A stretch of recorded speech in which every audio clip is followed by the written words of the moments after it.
Hello, hello. Hello. How are you? Oh, I'm tired.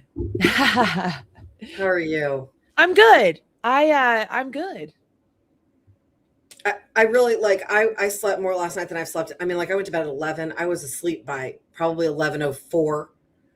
Like, you know how that goes. And then Yeah. I slept until 8. So like I should be very rested and I could lay down and take a nap for 5 hours right now.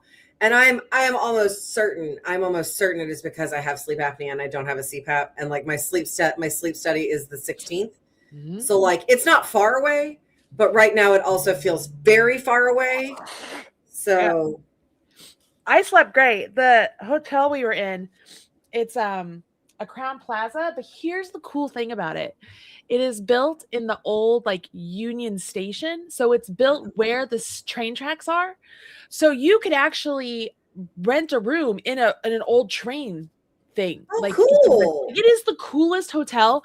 I told John last night, I was like, if I ever do like an event here in Indianapolis, that is a hotel I would want to book. And like, because there Yeah. are so many areas for people to congregate and like sit around and knit. Like there are tables and chairs, like there's such Yeah. open space. And I was like, this would be the most perfect place. And he goes, this would be really good for that. He's like, you should totally think about doing that. And I'm like, this would be great. Like it would just, it's so inviting. And it's just neat. And it's literally in the heart of downtown. It was, and the Well, beds and were like so I mean, comfortable. Indianapolis has got so many hotel rooms. Like they host Gen Con there. Like Yeah. Yeah. that's not I mean, that's serious Yeah. freaking Yes, yes, yes. convention. Yeah, because So it's literally across the street from the convention center, the Crown oh, Plaza okay. is. Yeah, yeah, yeah. And it's just it's very nice. It's very nice. Like I would love to have some sort of a like an exclusive, I'm gonna say like exclusive high-end event where you have like specific classes we're doing. Maybe there's specific yarns that are brought in or something. Like I don't know, something along those lines. You know what I mean? I'd be in. I don't, yeah, right? Like I don't want to be somebody who's doing a stitches or something, but like something really.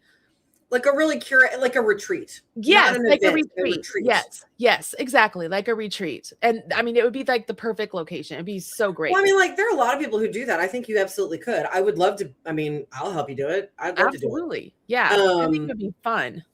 I mean, I think that'd be great. I think that'd be I great can fun. just hear Robin right now. She's like, that sounds like hell. That sounds like the worst imaginable thing ever. Like I can hear her in my head, like saying, I'm out. Like she would be in, but she would not like it. I mean, she'll do it, but she'll do it She'll under do it protest. reluctantly. Yeah. Yeah. But yeah, the beds there are really comfortable. The pillows are really comfortable. Um, I did not sleep very well though. My stomach was really upset. Hmm. I don't think my body likes alcohol that much anymore. I've Um, heard. I like my sister has that problem. I don't. I mean, I wonder if it like because I wonder if it's like a diet. Like she take my sister is a type 1 diabetic, but she takes a type 2 diabetic medication to uh, protect her kidneys. It's very common. Like yeah, it, yeah, yeah. she's okay, but like Yes. it's very common. And she says that her type 2 medication sometimes does that. It just doesn't. I don't know. And it's not that I drank a lot. I didn't drink a lot. Like I had two old fashions and a glass of wine. That was it. But I just did not. I did not feel good. Like I just Mm. kind of was just upset stomach all night. And then I finally got up and went poo. That felt better. But I mean, I was like, and I was really glad I didn't eat like a really big dinner. I mean, I Yeah, could have. Like we went to Harry and Izzy's, which is delicious. And I mean, I pretty much filled up on appetizers and I didn't even eat like a lot. Like I ate, they have a meatball there that's really good. Like I yeah, love it.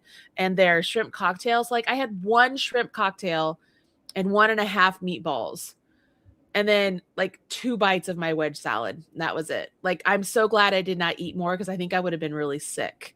yeah. Um the food is so good though. It's so But good. also, like you don't normally eat like that, so like No. that's not your normal diet. So you're Right. gonna feel weird Yeah. anyway. Yep. Yeah, All the way around. But it was nice. It was nice. And then got home earlier and was able to get the Jolly Holiday up. It's my last day. It's the knit one today. yep. And Josiah is the model, and I think he looks very nice.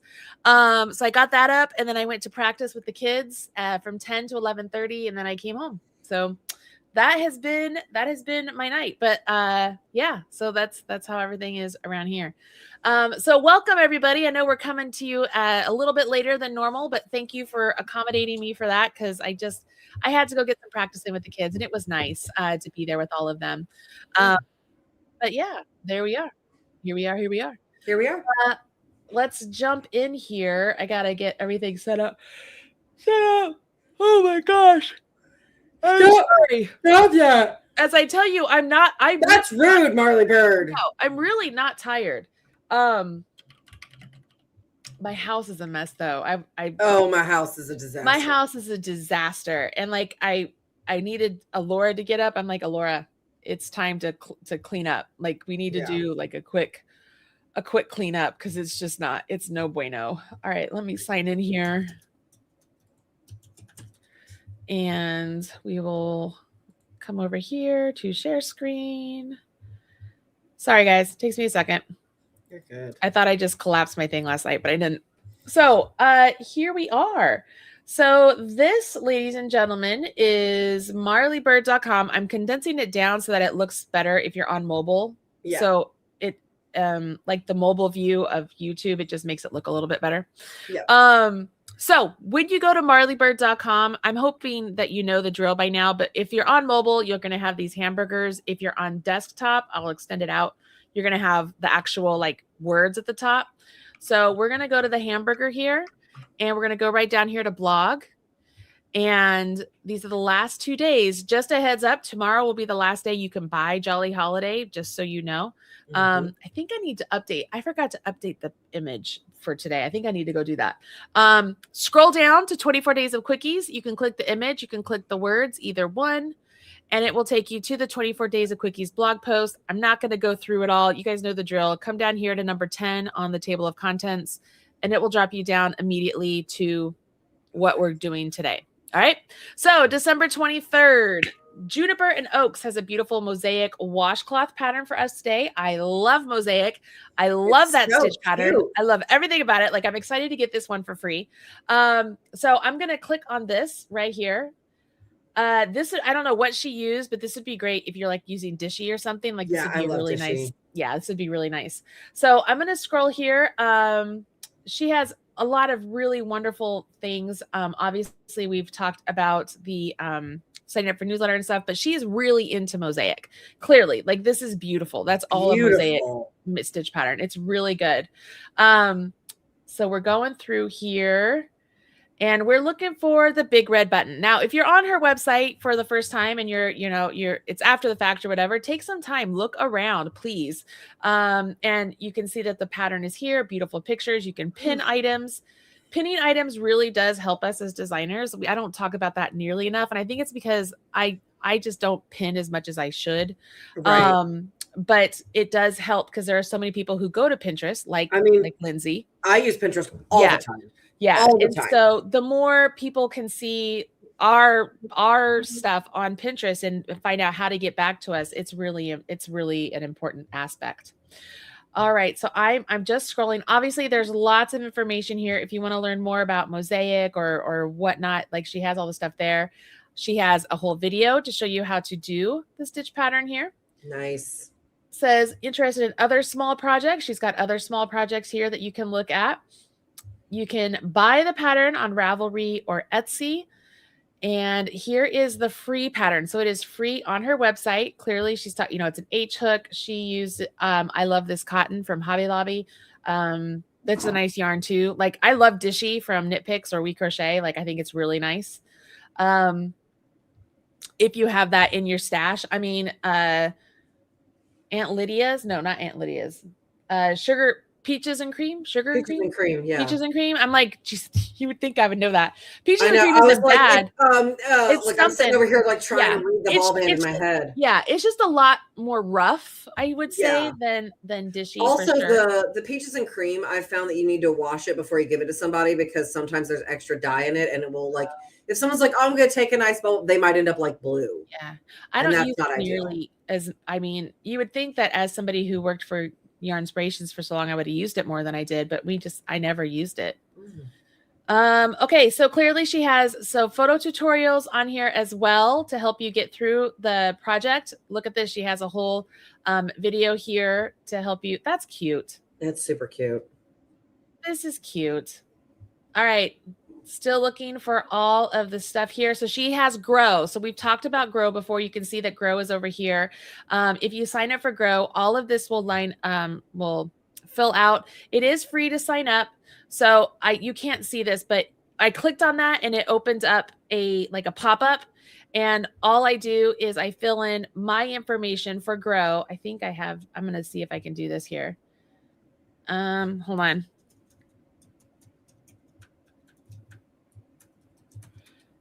I can never remember which email. Yep. I get it, girl. I get it. All right. So I clicked on it. And so you can see it unlocks. Okay. So when you have Grow, just sign in, it unlocks. I can come over here. I can click on this button. I should not have to sign up. I've already signed up. So I don't know what's going on here, but it should go right to my Grow and I should be able to click the heart, so on and so forth. So it has all the pattern. I want to go fast because I don't want to give away her pattern. You know what I mean? Yeah. So anyways, this is the big red button we are looking for. So we are going to click on that. Takes us to this page where she's going to have us sign up for her newsletter to get the pattern. And here are some other newsletters you can sign up for if you want. I'm going to deselect. I'm actually a part of all those. I can unsubscribe it maybe later. All right. Thank you for signing up. Download the pattern. Hello, Brioche. Hello, Brioche. All right. So did you guys see it? It came up there. All right. Because it opened up on my desktop. So it is in. So it downloaded right there. So it just went right to my desktop. Hello, Brioche. What is going on? Hi. Hello. Sorry, she's not normally the one that does this. It's usually Pearl. I got nothing up here. I got nothing. I got nothing here. Did you just miss me? Hi. Hi.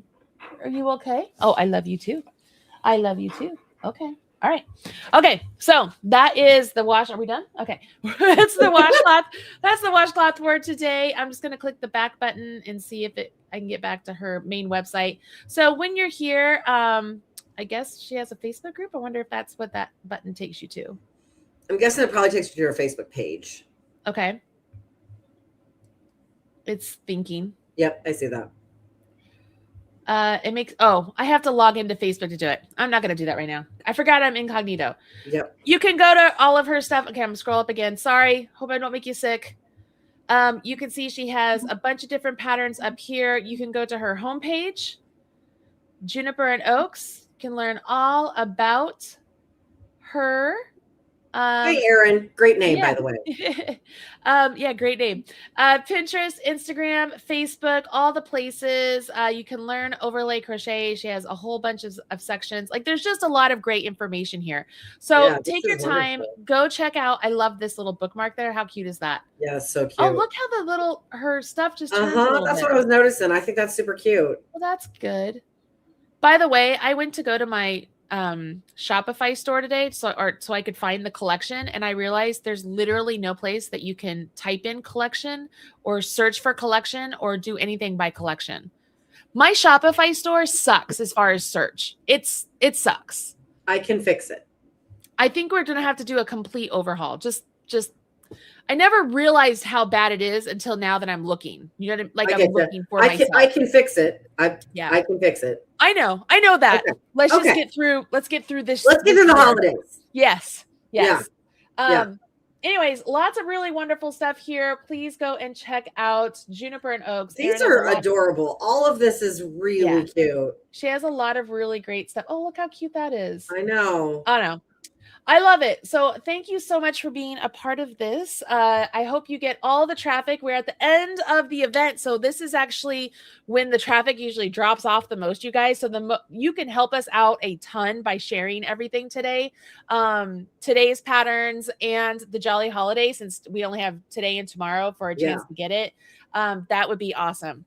So you can always tell when it's the end of the event too, because that's when a lot of the designers stop signing up. So that's when Marley Bird jumps in to save the day. So here we are. Comes to save the day. I know. We have a lovely Marley Bird crochet pattern for you today. You guys loved the knit fingerless mitts the other day, so we decided we would do the crochet hat.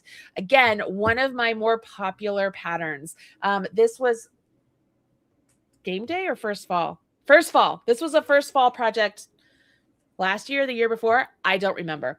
Again, it's mosaic and it's a lot of fun to do. You can click here. You can click here. It's going to take you to the blog post. And I'm going to send this out just a little bit so that we can kind of get a different view. So the pattern is free on my website. Okay. So table of contents, you can see here where it says grow. So that's where you learn about grow, because people were asking how it's all about. And then right there, if you want to go right to the pattern, you can click on there. Right. So I'm going to scroll through here so that way we can see all of the different stuff that's going on. I used Brava Tweed, I love using Brava Tweed. It's a great yarn. What is mosaic crochet? If you're ever interested in learning all about different forms of color work and such, you should go and get Camp Color Work. It is exceptional. It's fantastic. It's for knitters and crocheters. I've been debating whether I wanted to split up a Camp Color Work and make one where it was just for knitters and one just for crocheters, since it's so good. It's so good, and there's so much in it. There's so much information, and I just really feel like there are those individuals that they see things like Jolly Holiday or Camp Color Work where they're like, oh, I'm paying that, but I'm not using half of it, even though they can't rationalize the fact that what you're paying is such a bonus for even just what you're using. Like, it's huge. Right.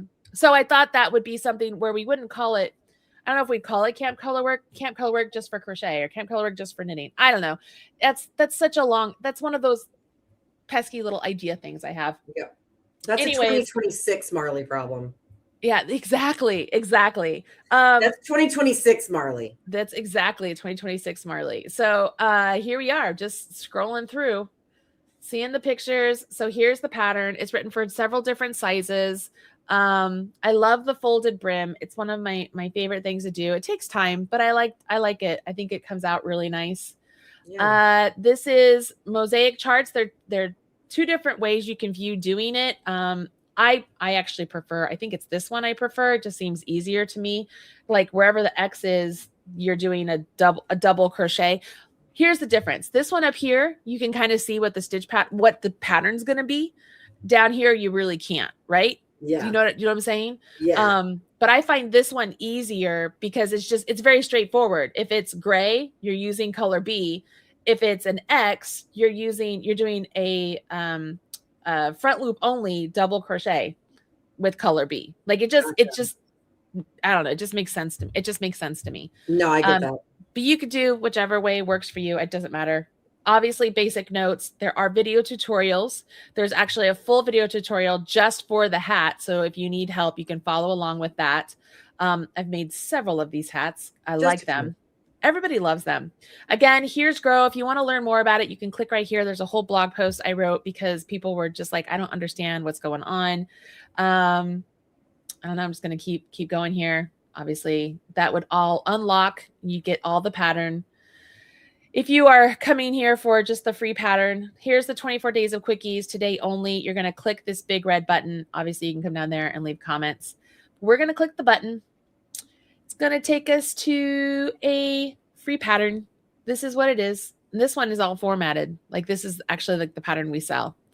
So you can see this is one of the ways. This is our Canva template for all of our make along type events. So we have our one that's just for our patterns that we do. And this is the one for our make along. They're very subtle differences. Like it's the cover and then the way this is presented. But this is how we present our patterns when they are not printer friendly, so to speak. I mean, clearly there's lots of pictures, there's lots of things on here.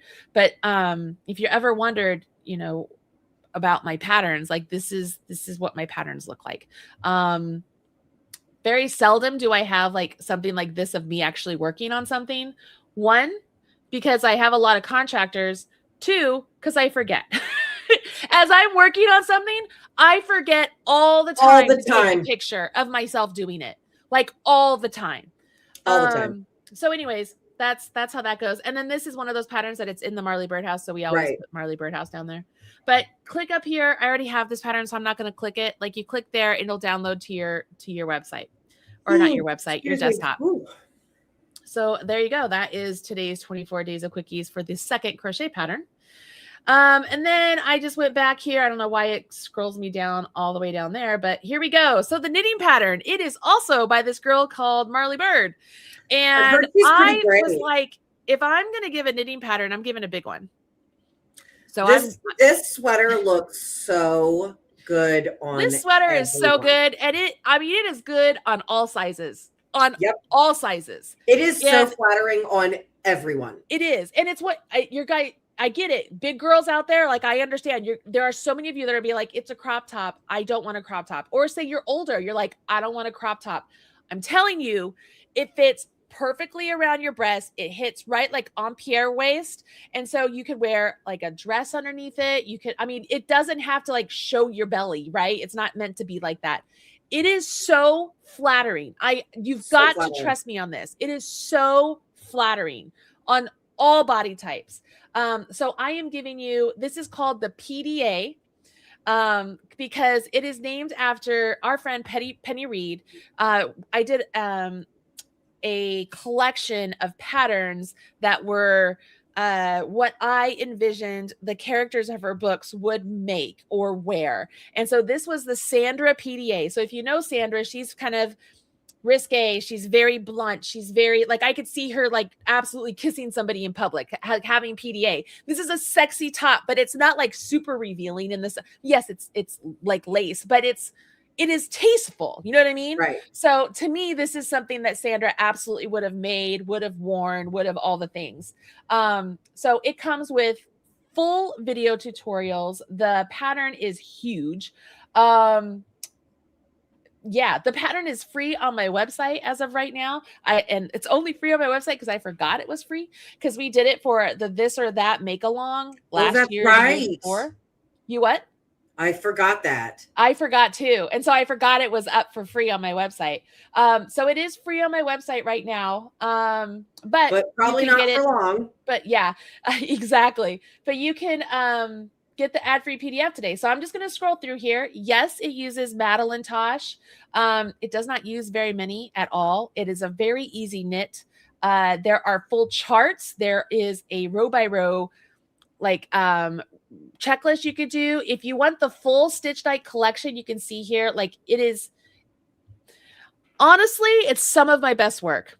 If I'm being completely honest, and it doesn't get nearly enough love, it is some of my best work. It is well done. Everything that was a pattern for the collection that was for all the main characters has a video tutorial for how to make the whole thing. But then I put in like extra things. Like I did the Nico skull cap, and it doesn't have a video tutorial because it was just an extra because Nico's not like a main character. So he's not one of the women. But I did do a full tutorial for Alex's seersucker socks. So I mean, it's great. I don't know. I really don't talk about it nearly enough. And it is so good. It is so good. You know what's really awesome about Stitch Night? I designed it so that way if a group of people wanted to come together and everybody bought Stitch Night and they're like, okay, we're going to make some of these patterns together, they could work on them together. They would have instructions that they each would have at home that if they were working on it, they'd have it to there. So it's meant to be like a stitch along with other, because the whole thing with the Penny Reed books is they're a group of knitters, right? Yeah, and the knitting in the city it follows a literal group of knitters, like they and one crocheter, and well, two if you count Nico. Yeah. And like it's designed like, and the characters were based, I don't know, do you remember this? They're based off of a group of women that Penny Reed met. Yes. At an event, and everyone was knitting, and she said our conversation always passed the Bechtel test. And there was one lady who was a knitter from she was a nurse from Nashville. She was, and so like all of the women in those stories are based off of the women that Penny Reed had this amazing event, amazing thing with. And so she was like, what She also accidentally published the first one. Yeah, Okay. she's pretty. There's a whole story. Penny Reed's really She's fantastic. amazing. If you don't know her, please go check her out. Yeah, Give her some love. we did a whole podcast with her. You could go check it out. But when I designed the whole Stitch Night thing, it was for the anniversary of the Knitting in the City. And my whole thought process behind it was there was a design for each of the main characters. And then some of the side characters, I designed stuff for them. Yeah. But my whole envision through the whole thing was that a group of knitters who everybody wants to buy Stitch Night, not like one group buys one Stitch Night, because that's illegal. I don't know if you guys know that, but obviously that would be like everybody would have to buy their own, but you could work on it together. Like it was meant to be like a teaching tool. I don't know. Like that was my whole thing behind it. And it's really good. Like this thing here, it's a shawlette. And you make the whole lace portion, you make the whole long part at the bottom first, and then it's short rows to fill everything in. It is the easiest thing. It is so awesome. It is wonderful to wear. I love it so very much. I don't know. Like I said, I just don't feel like it gets nearly enough love. Clearly, I feel that way. So the crop sweater here, like I have it on with a jumpsuit right here. I've worn it with a maxi dress. I've worn it with a tank top and jeans. Like it's so cute. You can buy it on Etsy, blah, blah, blah. And then here's where it was all out here. It is size inclusive. It's written up to size 5X. Mm-hmm. It includes, like I said, the row by row checklist, which is so you can keep track of exactly where you are. It has full charts. Like it is amazing. So obviously grow. Here is your Google Sheets for the row by row checklist. So I'll just show you guys real quick. If you click on one thing you want to notice, you make a copy. If it will open up. Okay, so you open this up down here at the bottom. This is where you would select what size you are. Oh, that's so smart, Marley Bird. So this is all Sherry. Sherry is like the mastermind behind this. I said to Sherry one day, because I have done row by row checklists for my classes before. Yeah. And I was like, you know what? I would like something like this for my pattern. Like, I feel like that would be really like such a value add, and it would really help people make these items. So we'll do this for a lot of our make-alongs. And so when I pitched that to her the first time, this is what she came back with. This is how her mind works, right?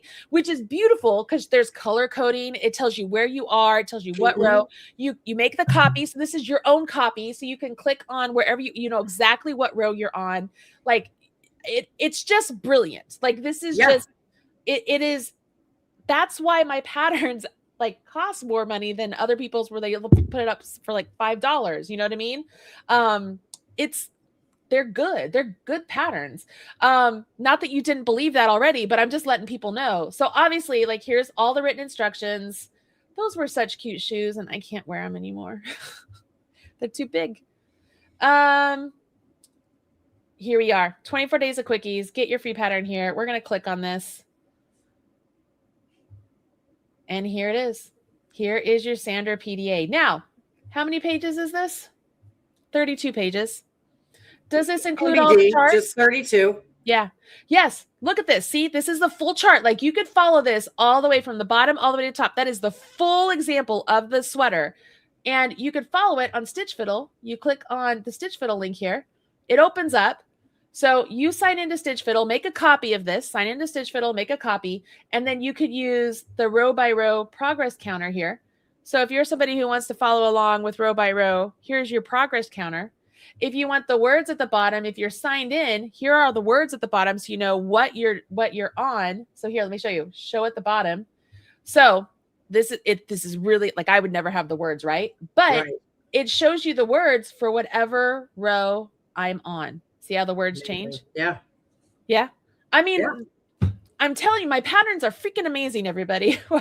I want more people to understand like how much time we put into our stuff.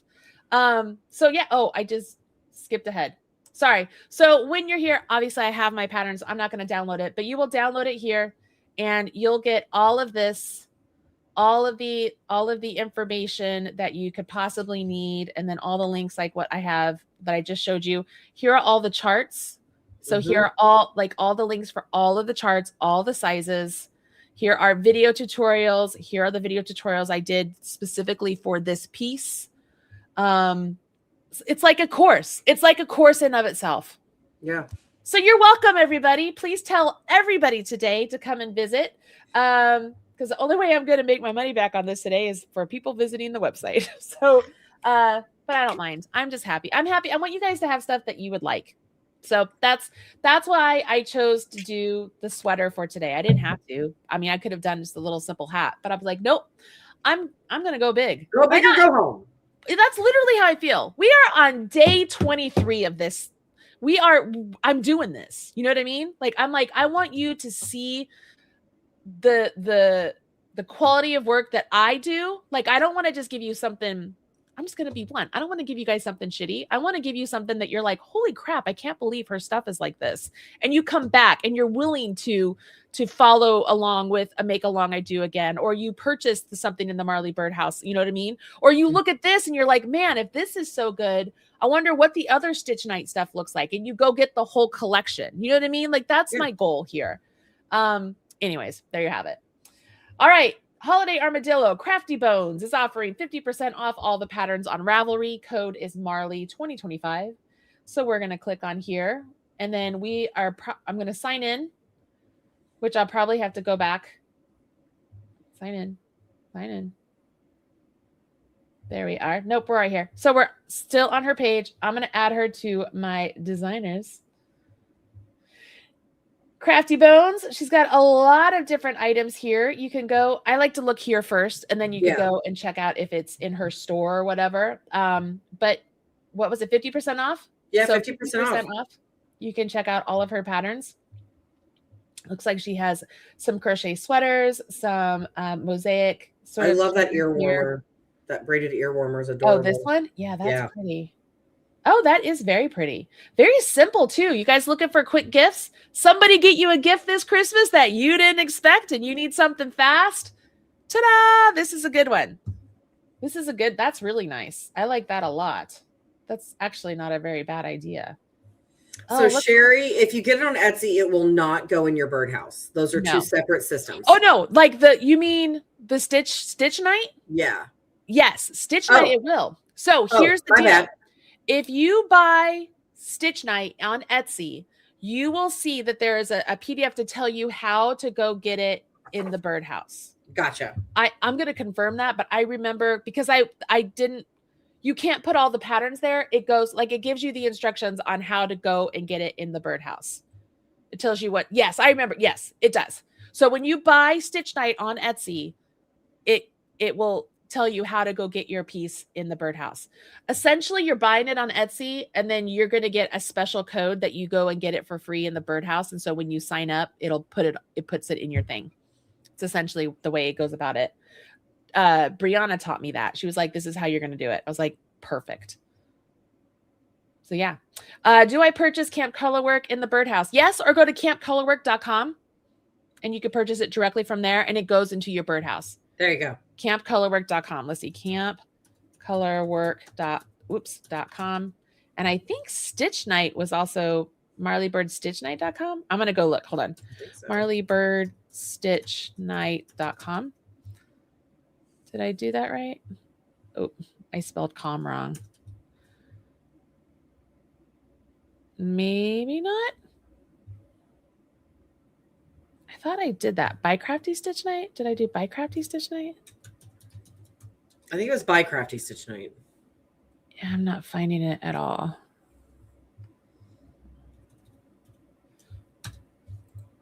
Sorry, I gotta. Good. I don't know where it is. Just click on the image in where you go get the sweater. Just click on that image and it will take you there. Why can't I find it? I thought I did a sales page. I know you did. Maybe I didn't. Maybe I just did the sales page inside of Thrivecart. I think I searched Marley Bird Stitch Night, like that was the term. And like I've got a whole bunch of things like on your Instagram, yay. But it looks like it was in your birdhouse. Like if I click on it, it takes me to the birdhouse. Okay, there you go. So I couldn't remember what I did, but either way, now you guys know how to get there. You can get there for sure. What was I talking about? Oh, we were over here looking at her stuff. Woo! My brain, I tell you. I'm gonna sneeze again. My nose is runny. I'm not sick, but my nose is runny and I keep sneezing, so something's up. I love this poncho. I like the now, I'm not a fan of the separate, like I like it together. Like at Turkey Trot this year, Robin made the Ruana and she made it so it was separated and then you could put the buttons to make it together. Love that. Like I love the buttons added together, but I don't like the full Ruana where it's still open on the sides. I'm just not a fan of those. But if you took this and then you like added a belt, like that would be super cute.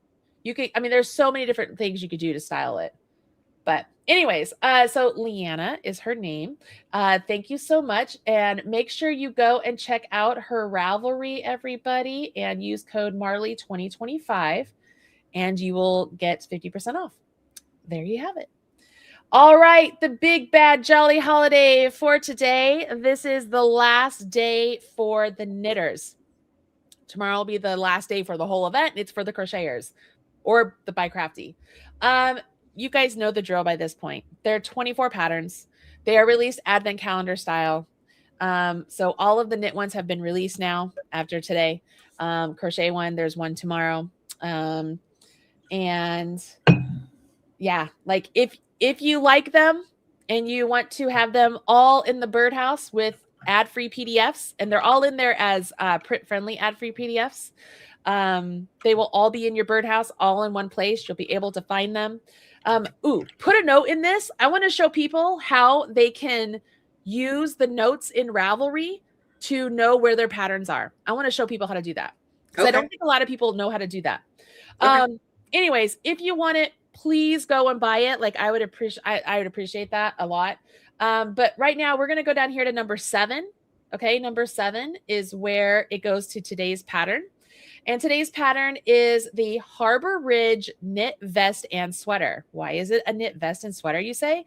Because I made it a vest, but there are instructions for sleeves that if you wanted to make it a sweater, you could add sleeves and have a full-on sweater. So this is the Harbor Ridge knit vest and sweater, which is very has pockets. It has pockets. It is very similar to the Harvey sweater. Harvey? Yeah. I think it's Harvey. This is worsted weight. The Harvey is bulky weight. Okay. So it just fits a little bit differently. Josiah loved this. I did the zipper on my own. Why did that? Oh, I must have clicked it on accident. I didn't mean to. I clicked the button on accident. I clicked the image. So this takes you to the main page, or not main page, the pattern. Yeah. Obviously, it's size inclusive up to a 5X. This would be a great project for the man in your life. Yeah. Like it's just fantastic. It's fantastic. It's made with wool of the Andes tweed, which is not super expensive. It's really nice to work with. Size 8 needles, lots of extras here. Now, all this really is, it's stitch markers and tapestry needle, obviously. And then I put a link to the zipper that I used, so that if you guys wanted to get that. So if you guys don't know, a 2-way separating jacket zipper means that there's 2 zipper pulls on it, so you can adjust. Like it can be like just in the center, or you can zip it at the top and have the bottom open, or vice versa. Yep. So that's what a 2-way separating jacket zipper means. Yeah. If you don't know. So, I mean, you don't have to have a 2-way separating. I just want people to know which one I used. So that's exactly. No, 100%. Yeah, that's literally the one I used. And then you can adjust the length too at the top. You can make adjustments to it. T-pins to hold it into place, the zipper, so that you can get the zipper to hold into place. Mm-hmm. An AWL tool. I had never heard of this before. Oh, it's called an awl. Yes. An awl. So this tool will allow you to puncture the hard plastic at the bottom of the zipper so that you can get your needle through it. It looks just like this is it. This is what it is. And it has a very, very, very sharp point. Yes. It comes... I bought like a whole like kit thing because it was like $11. I was like sold. And it worked beautifully. I was able to puncture holes in the plastic and I got the needle through with no problem using a thimble. Like I used like this little tiny thimble thing. It's real easy. And pushed my needle through and it made it like it was so much easier than trying to get it through that plastic on my own with just a needle. I was like, I called Lindsey asking her, I was like, how do you do this? And my response was a sewing machine. Yes, which I didn't want to pull mine out. Plus mine needs work. Like yours needs service, big time service. Yes, ma'am. Yes, so ma'am. I did put a link to this whole thing here that if you wanted to get it, it's awesome. Sewing needle, obviously, to sew the zipper into place. Sewing thread. I just picked, this is the sewing. You want to get the thread to match your yarn. Your yarn, yeah. Yeah, you want it to be, invisible to the yarn. Darker is going to be better than lighter if you have to choose one way or the other. Obviously a tape measure, and then blocking squares, blocking pins, soaking basin, which you can use a sink.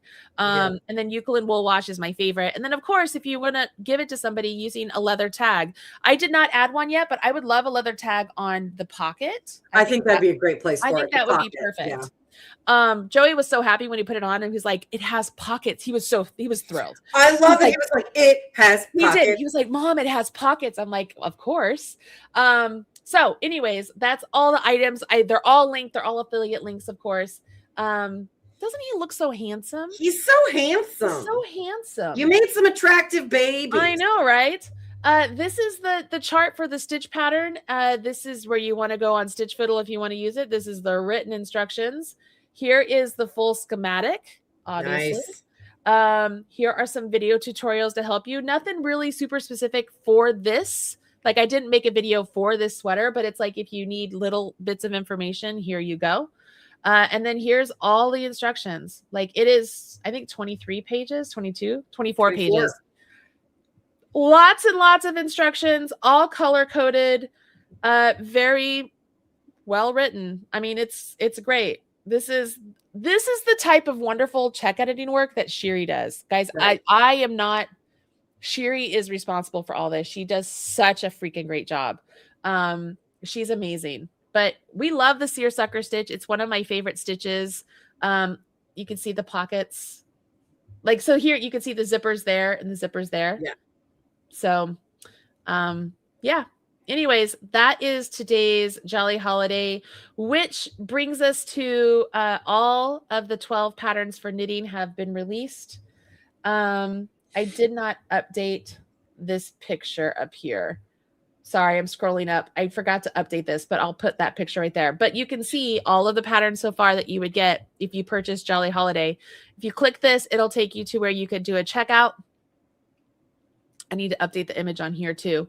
1 day left, 1 day and 11 hours. That's all that is left for your chance to purchase. You can scroll through, kind of get an idea of what's going on. But by this point, so I'm going to update this picture here with what we have today. Mm-hmm. More like a little bit of close-ups of what we were doing, what other people have said. I'll update this as well. But this is, again, it's just another picture trying to show people this is everything you're getting. Yeah. And when you purchase it, it goes into your Marley Birdhouse. It's only $29. It makes it $1.20 a pattern. If you want to add on an additional 10 patterns for $15, you can. You just click that button. You do not have to. And then you just go through here. You either fill out your credit card information or PayPal, and then it takes you through. It will go directly to your Marley Birdhouse. So whatever email you use to purchase is what you will log in with to your Marley Birdhouse. So if you purchase with a different email and you already have a Marley Birdhouse under a different email, contact customer service and they'll connect the two for you. Now, mind you, we are at Christmas. My customer service team is spending time with family and stuff too, so it might take a little bit longer to get back to you, but we will get back to you. But yeah, so that's basically how it all goes. It's pretty darn simple. Can you purchase it as a gift? You can. So if you go through and purchase it as a gift, let my customer service team, hey, I purchased this as a gift. This is the email of the recipient that you want it to go to their birdhouse. And then the customer support team will get that all set up for you. Yep. So you can absolutely do that. There you go. That's how it's done. The size that Josiah was wearing was a 3X. Okay. I mean, it fit him not snug. It fit him nicely. He's more of a 2X guy now. Right. But it fit really nice. He liked it. Marley, is there to buy the extra pattern bundle if you already purchased the Jolly Holiday pattern bundle? Like, is there a way to add on those extra 10 patterns? Oh, I think you can. Can you buy them in the Marley Birdhouse? Are they available? I mean, they'll be a different price. You have to buy them individually, I think, in the Birdhouse. I think. I don't know. Let's see. It's a jolly holiday with Marley.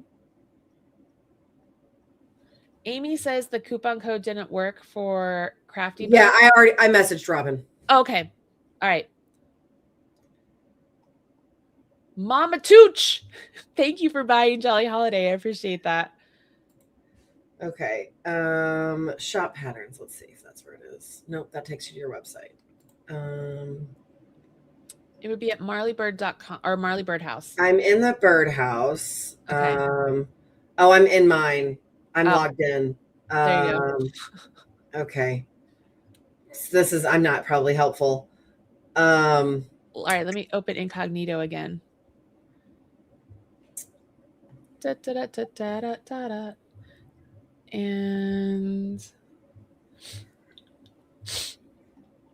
I guess I'll log out.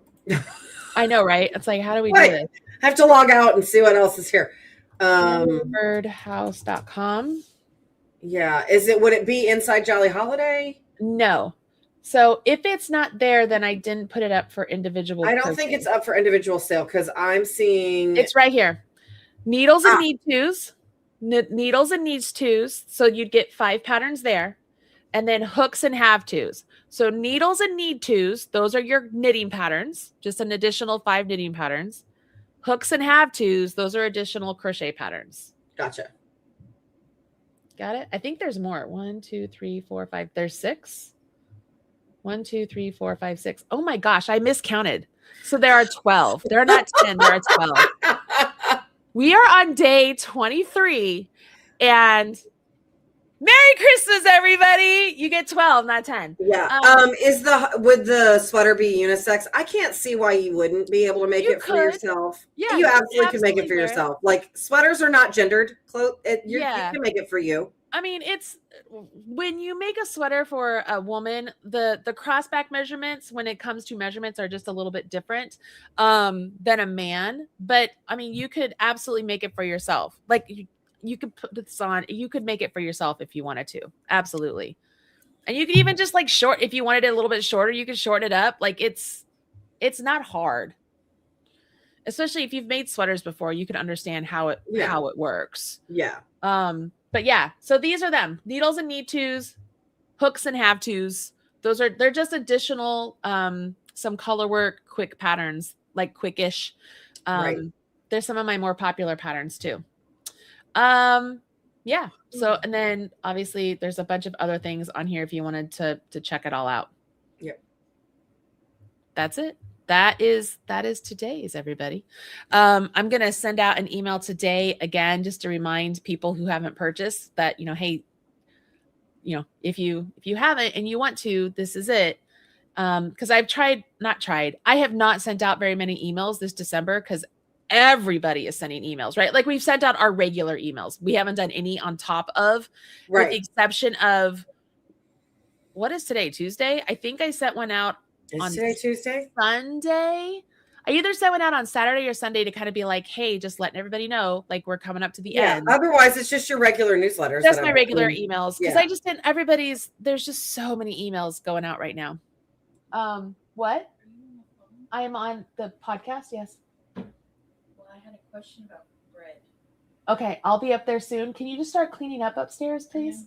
Thank you. Thank you so much. What was I talking about?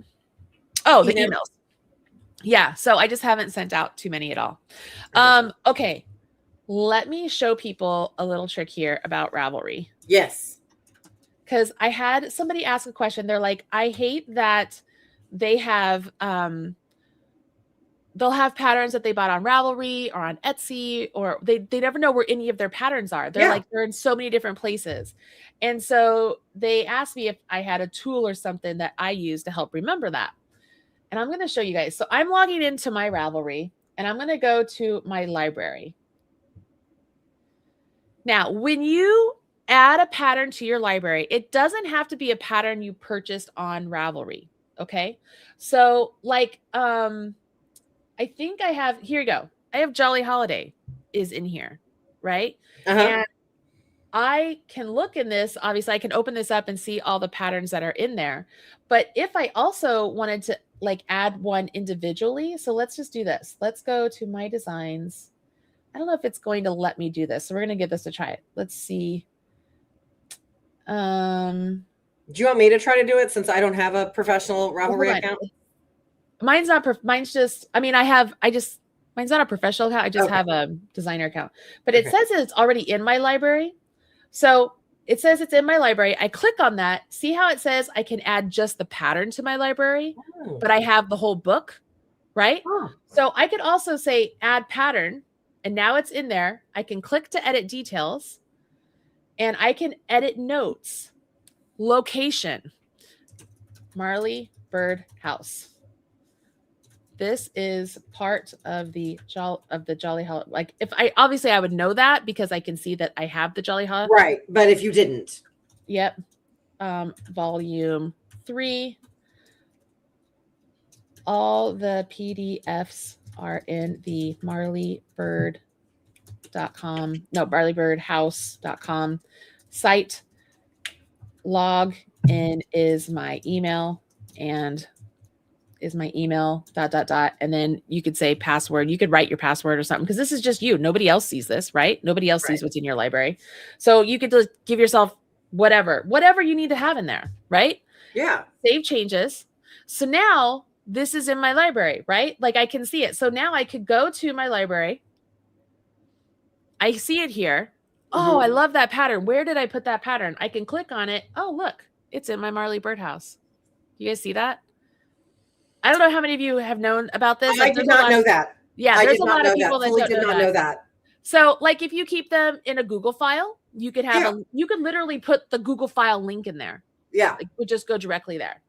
So there's lots of things you could use this tool to your advantage. So if you're somebody who's like, okay, I like to buy patterns on Etsy, I like to buy patterns on Ravelry, I buy patterns wherever, or I got all these free patterns, where am I going to put them all? You could put them all in a Google file. And then you could, because don't share the Google file with other people. Like it's yours. You just let yourself know where you put that pattern. And that's how you can go about it. I didn't know that was a thing. Yeah. How about them apples? So if you're interested, that's how you can keep track of your stuff when it's like literally all over the place. Clearly, I buy a lot of patterns. Like I support a lot of designers. I like to buy them. I like to read how patterns are done. I thought this would be great for Laura. And then I was like, I'm never going to make that. But I bought it because I was like, she would love the shit. She would wear the living crap out of that. I love the cats. We already talked about this. I hate the fish. But I love the cats. I thought that was great. But yeah, I buy a lot of patterns on Ravelry. I buy like no patterns on Etsy. I don't like buying patterns on Etsy, which is funny because they sell there, but I don't like buying there. But you also like to browse on Etsy. Oh yes, I prefer browsing on Etsy. Cardigan is insane. That's absolutely gorgeous. All of this, isn't this great? Yeah. Like if you guys ever curious, like I have some really great patterns like that I've purchased. You know what I mean? Yeah. Like if you're just like, oh, what seems good? Like there's just, you can also tell what I'm interested in making that year because all of a sudden I'm buying a whole bunch. Like this is all the socks. Yeah. Is when I was doing the sock stuff last year, just trying to read like different constructions and how people were doing them. But yeah, this is my library. Well, there was something I was just going to say to you and then I forgot. I was telling you patterns, notes. Buy a lot of patterns, support a lot of designers. If you wanted to add like books that you have, like you have physical books, you could say add items. Like you can add, like you could do a search and you could do actual books. And so you could tell that what books you have. I don't know. It's very helpful. This is a Yeah. very helpful tool that I don't think a lot of people use enough. Yeah. While we're here, this is how you can search for patterns. This is literally how I like to do it. I always use the advanced search. I know always use people the advanced search too. always use the advanced search. So I go here, and then this is automatically selected crochet because that was the last thing I did, but I could deselect that. And so let's just say I know that I want to do something with color work, and I'm going to select mosaic, and I'll just select other. Okay. Now, did you notice that cut it down to where it was just 1,200 of each? So I'm going to deselect other, and now I have 20,000 mosaic, right? So I know that I want to do something mosaic. I don't care about any of that right there, right? Let's say I know I'm going to do an accessory, and I know I'm going to do something neck torso. So I'm just going to select all. I was going to see what's out there. Okay. Sure. And I'm going to say, I want to know what knitting ones are out there. So now I'm at 4,700 designs I can go look at, right? I could see which ones are free. I could click on the ones and only look at free ones, or I could deselect that and which ones can I purchase online, which ones are Ravelry downloads, which ones are in a book. Like there's so many things you could look at here, right? But at this point, I would also select, does it have a photo? Yes. I only want to see if it has a photo. Yeah. If you want to get really in depth, you can go, if you're like, you only have a specific yarn, I can say, okay, I want to see what's been done in worsted. Now I have like the whole Ravelry database has been constructed or, divvied down to where, okay, now I can start to go look. So now it's divided. All of these selections are over here, and it's divided up by the hot right now, right? But maybe I want to see most popular, and it adjusts everything. So now I can see what's the most popular. Maybe I want to see, okay, what is one of the least populars? I go to 12. Still really great stuff. Yeah. But you know what I mean? Like you can go and you can just search through things. Like this is how you can find a lot of really great things. Because sometimes, I mean, there's so many patterns on Ravelry and they just get lost in the shuffle. Like you just would never know. Like this one right here. It's one of the least popular patterns and it's fantastic. But it is what it is. You know what I mean? So it's just one of those ways that you can find lots of patterns, lots of ideas. But I don't know if y'all knew that you could search like that, but I love looking things like this. Or you could always just go to patterns. Let me go back. Can I go back to just go to click the Ravelry in the corner. Thank you. Yep. And then go to patterns, and I'm back to like my original search. And if I wanted to just see what hot right now, which is where we talk about it, right? We talk about how important it is when I'm like, can you guys go like my project over there? You could look at the order of what's hot right now. You can look at just the top 20. So many people look at just the top 20, which is important. This is why I like to be on the hot right now. Like I'm in the hot right now for crochet. Look, we're number 1 for crochet because I'm selected in crochet. I can go to knitting and I can look at these in knitting, but this is how people will tend to find us. Yep. You know what I mean? What's wild to me is we're number 1 in crochet, but look at how many favorites. It only has 37. Why are you guys only giving me 37 likes? Really? I have to go, remove that where it says free. You guys would like to go and like this, that would be really lovely. I'm going to give you the link. But yeah, save to favorites. You could, Marley Bird patterns, 24 Days of Quickies, whatever you want to do. Like you guys have seen me do this before. I'm going to go ahead and go in here and I'm going to show you how this works on the back end. So on the back end, I have to deselect the free.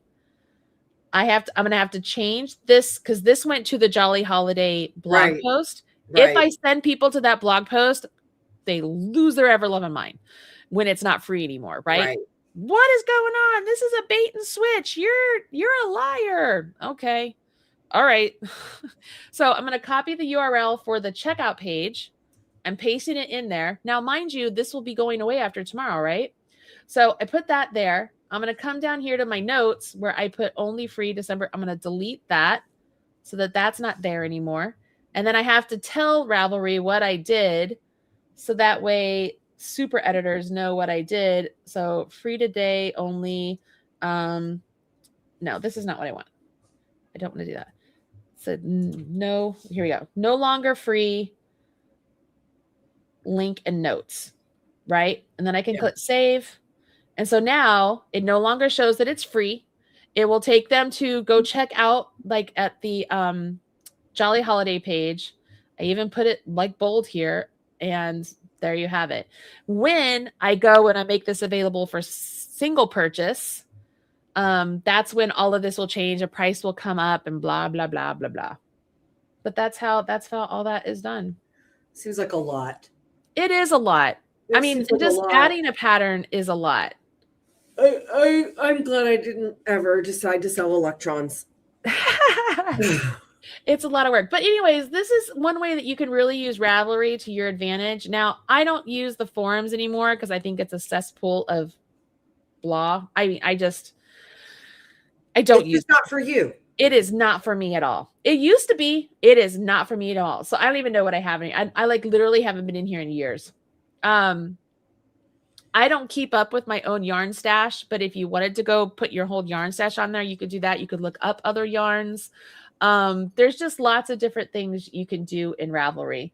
But yeah, like you can look at your own projects. This is where you can queue up and, you know, whatever you're going on with your projects. I mean, I've added a few here, not a lot, like nothing is up to date, but yeah, there you have it.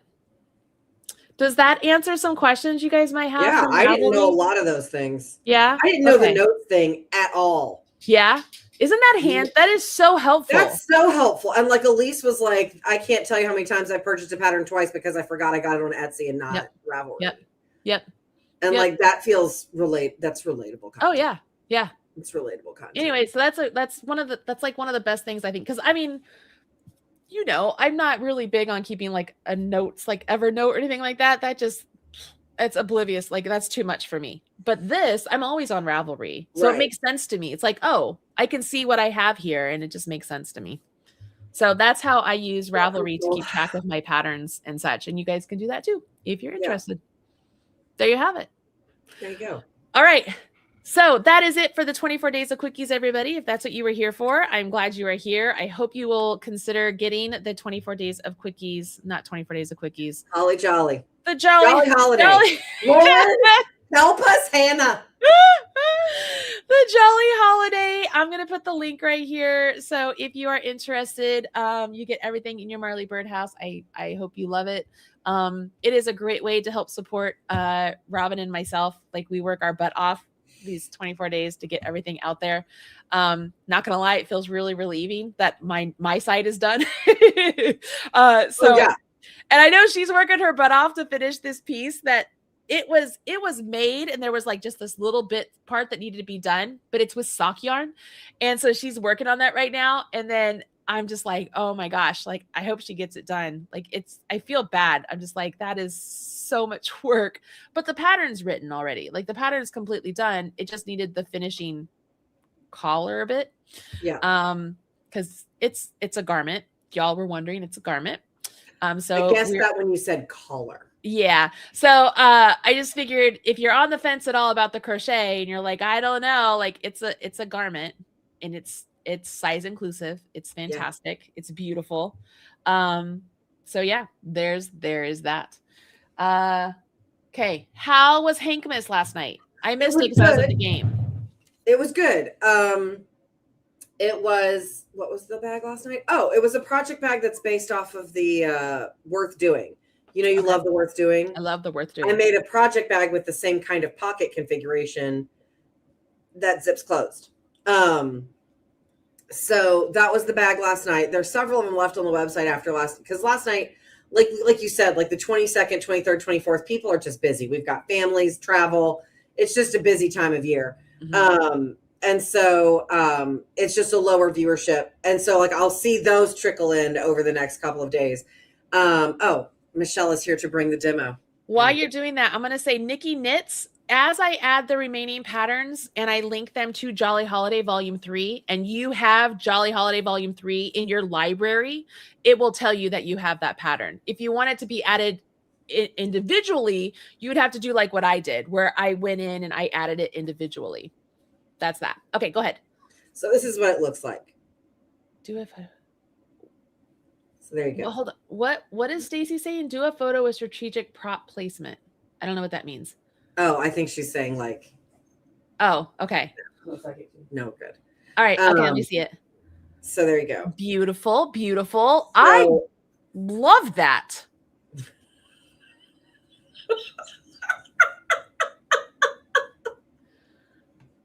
So when do I get mine? What fabric do you want it in? The balls. The I don't have that one. I have to order that one. I love. Now I can order it. I'm placing an order at the end of this month. Do you have any more white fabric there? I have Marley Made Me Do It fabric. But you don't have a contrasting. I don't. I have one that's like a stockinette that might work, but I don't know if it's the right color. Do you still have smash that like button? Yeah. No. I made all that. I used all that. I mean, I have your big basket of fabric that you randomly send me. Yeah, just pick something out of there. Okay. So anyway, that's what it is. And then this is a pocket for like scissors, stitch markers. Yeah, dude, that's amazing. Yeah. And then it'll have a D-ring on it. I love everything about that. I didn't put a D-ring on this one because I forgot. I do that a lot. So if you ever see like little threads on the side of your bag when it gets to you, like we lint roll them really good, but sometimes we forget. If you see little threads, that's because I sewed it and went, and forgot the D-ring and I had to go back and take it out and put it back in. Well, when you make mine, I don't need a D-ring. You don't need to put a D-ring. Nope, I don't need a D-ring. Yes, there are still some available on my website. If you go to Erin.Lane you can click the bar at the top of the page. You can click explore. You can click shop and just look for the thing that says Hankmas. If you don't want to do that, scroll. It's the first, like if you scroll past the header, it's the first thing. It's the featured collection. So it is, yes. Thank you, Marley. You're welcome. It won't let me type comments today. That's weird. Yeah. Like I can't type. I don't. That's really weird. Fine. It's fine.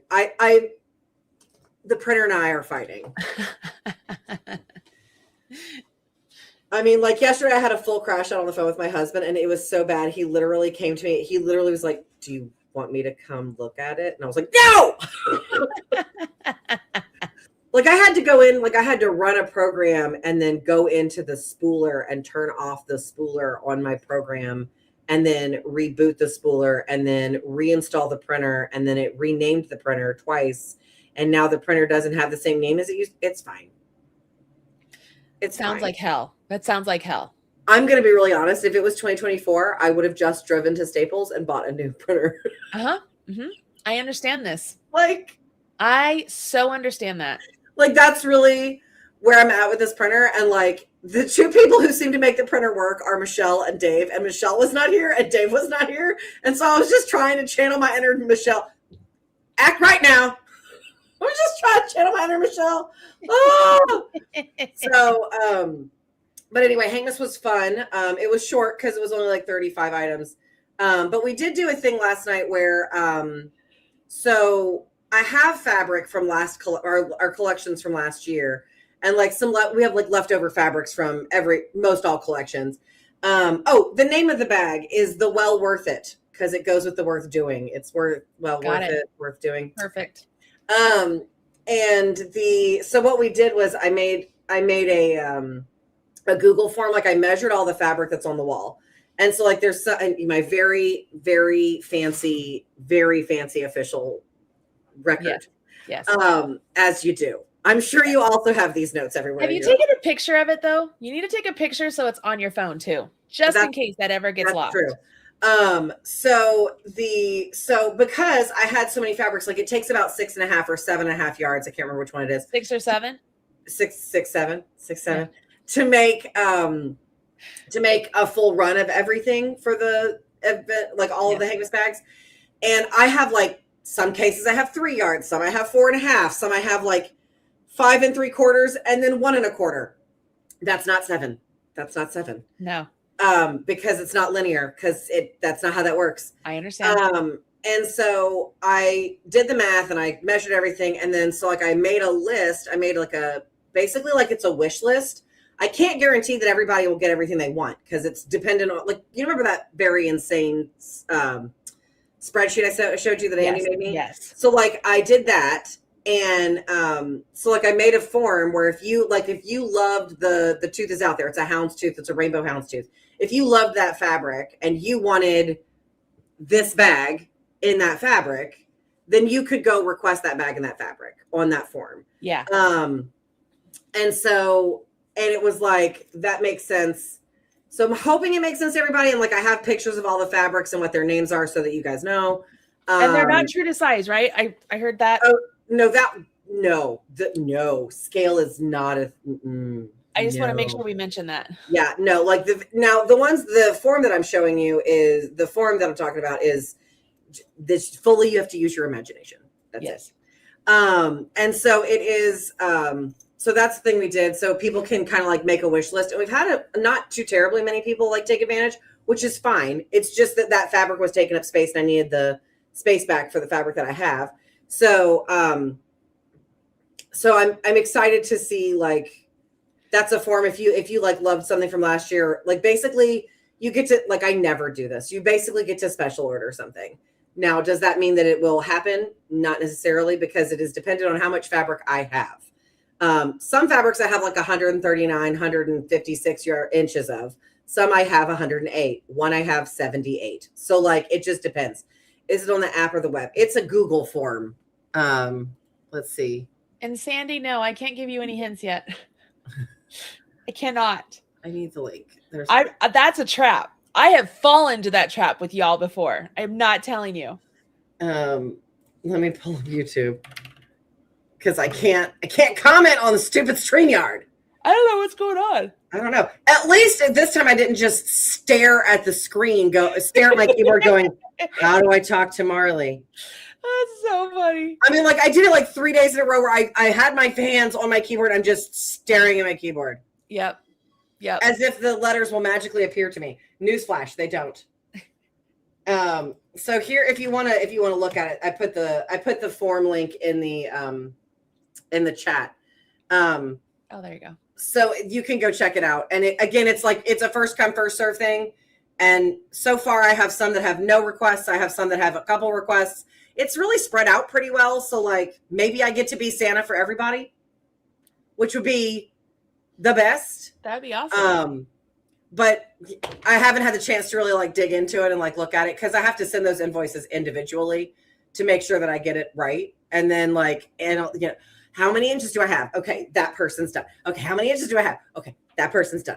So like, I have to, this is definitely a 2 computer monitor moment.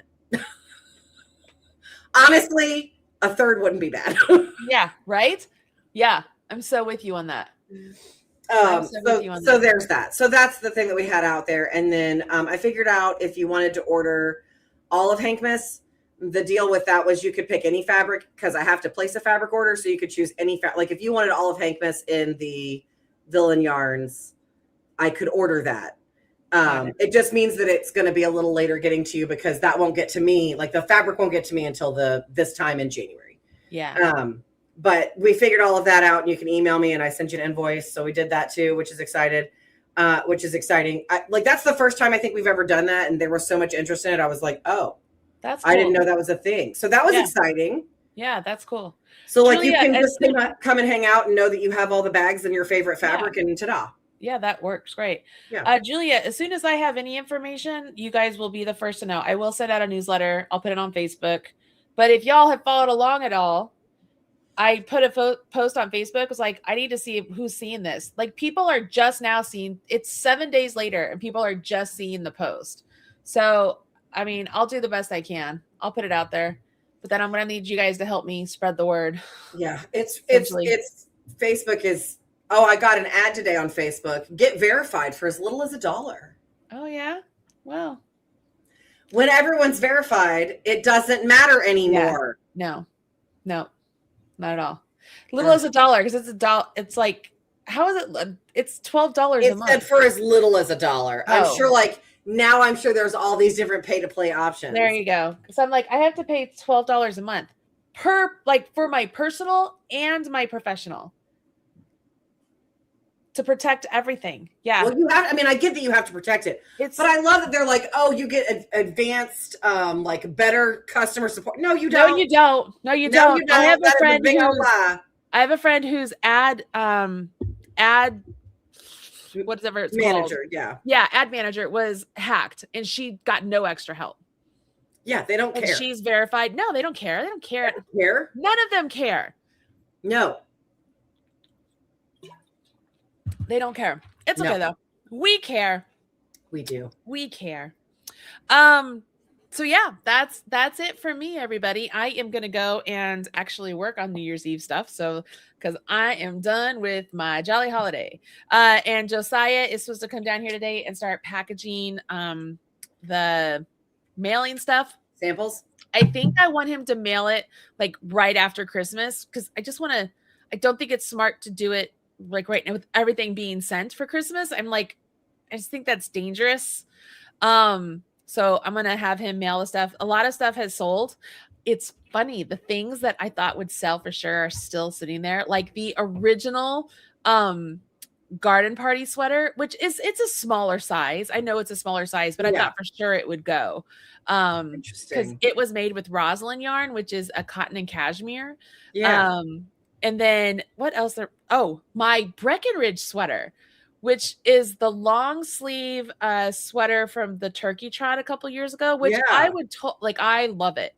It's just too big on me now. So I can't wear it. But it is still there. I'm like shocked that it's still there because it's so nice. But anyways, that's that. Girl, if I could tell you the number of times I'm like, this is going to be, and I'm like, no. Yeah. I am very wrong. Right? It's just like, all right, okay, cool, whatever, that works. So yeah. I think that's it from us today, everybody. Yeah. I think we got things. I keep going. I'm like, look at I have a dimple. Sweetie, I you've am still always had just a dimple. It's always been there. I have never It's noticed always it. been there. I kind of have a little. I just have never. It's so always been there. It's always been there. I have never noticed it ever. Elise, the name of the Penny Reed series with the knitters is called Knitting in the City. Knitting in the City. Yep. It's on Audible, you haven't read Penny Reed Amazon. books, you can get them on her website as well. Oh, and if you're going to read Knitting in the City, be prepared for the Winston brothers. Oh, the Winston brothers. Who's your favorite Winston brother?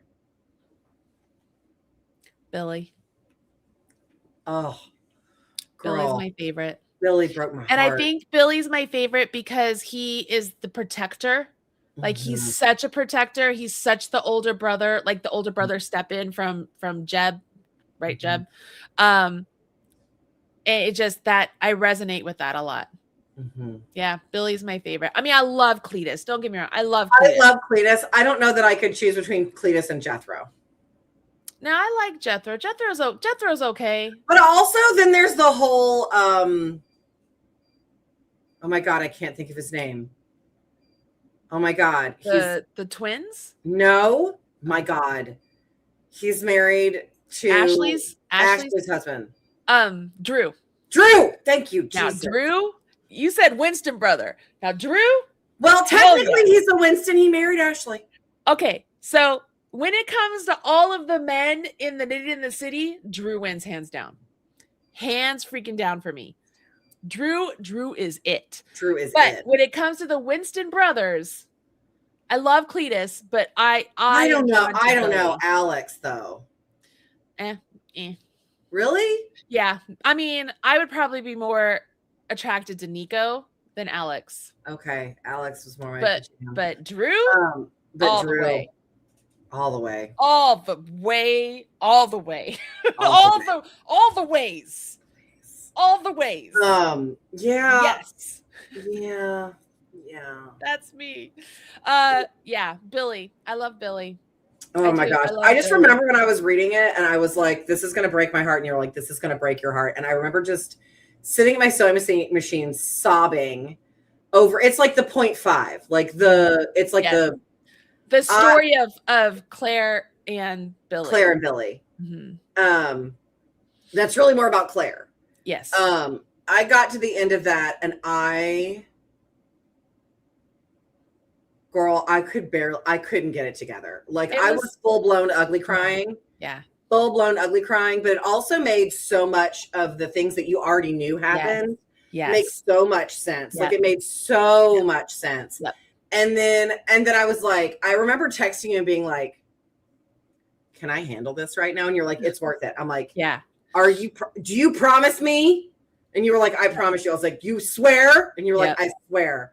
And I just remember when I finished, because Billy's the last story. And I remember when I finished Billy's book, I just wandered around my house for a day. Like I felt like my friends were gone. What am I going to do? Yeah. Yeah. I totally relate to that. But I love how the whole family came together to help Billy. Because Billy, I'm going to cry. These are fictional characters. Oh, girl, I cry over fictional characters all the time. But he was the one, he took care of everybody. Yeah. And then they all came together to take care of him. And I love that about it. Joanne, the name of the first book in the Knitting in the City series is Neanderthal Seeks Human. Yes. I was going to say book 4 in the Knitting in the City is the first book really for the Winston brothers. Yeah, which is Beauty and the Mustache. Beauty and the Mustache. Get it? Like mustache. It's fantastic. It's yeah. absolutely fantastic. And the narration, you guys, is unreal. Look, as a person who lives in the South, there is a difference between a North Carolina draw and a Tennessee draw and a Mississippi draw and a Louisiana draw and a Georgia draw and an Alabama draw. All of those people sound different. And if you live in the South, you can tell. Like, oh, are you from Mississippi? And people are like, yeah, it is a thing you can tell. And when I tell you that narrator is definitely from Tennessee, I even looked it up. I was like, this is too accurate. Yeah. It's because he's from East Tennessee. Like he's from Appalachia. So now I want to listen to the Winston brothers. Now I'm like, I think that might be my new read.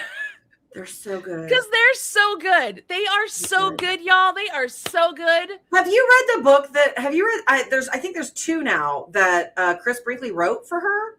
No. I haven't read them, but I've heard only wonderful things. It's called, I think it's The Story of Us. I haven't talked to Penny in nearly a year. You know that?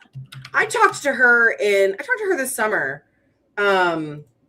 I don't think because I talked to her last year when we were doing the Winston Brothers stuff. I literally don't think I talked to her at all this year. I talked to her because I was like, hey, because I did a collab with Heidi Hutchinson, which I found through her. Yeah. Which was super fun. And then I was like, do you have any ideas? And she was like, oh, I have so many ideas. Do this and this and this. And like, she's, yeah. I've texted her a couple of times, but I haven't talked to her all year. Just so, okay. I know. Is it not, what is it? Smarty Pants Romance. Let's go there. Yeah. Can I tell you something? So I told you I can't wear my wedding ring anymore because it's just too big. Oh, I didn't know that. My diamond, but now my wedding ring is falling off. Like my actual. You should go get it resized. Wedding band. I told John that. He was like, are you kidding me? I'm like, no. I said, but I feel like I need to tell you. So if it falls off and all of a sudden I don't have it on, you don't think like there's something going on. I'm like, because that's not it. It's literally just falling off. So it's 2 hours and 2 minutes on Audible. So okay. It's $4.86 right now. Okay. It's The Story of Us, Zach. And I haven't read it, but I've heard it's really good. It says, love doesn't have to be complicated, but sometimes life can get in the way. In his own words, speaking directly to the woman he's falling for, Zach recounts a story of love and loss, uncertain whether this tale is one that ends in forever or is ultimately about the woman who got away. The Story of Us, Zach, is the first narrative in the Story of Us collection. Modern love stories written as an intimate correspondence from a man to the woman he's falling for. Written and performed by Chris Brinkley, these stories are the best experienced via audio. Oh, okay. Well, that sounds good. Yeah. I mean, like 2 hours. That's like a snack. Yeah. That's an amuse-bouche. Right. It's a snack. Yes. But I'm actually behind on some of my, what is that? I didn't even know that existed. What? Okay.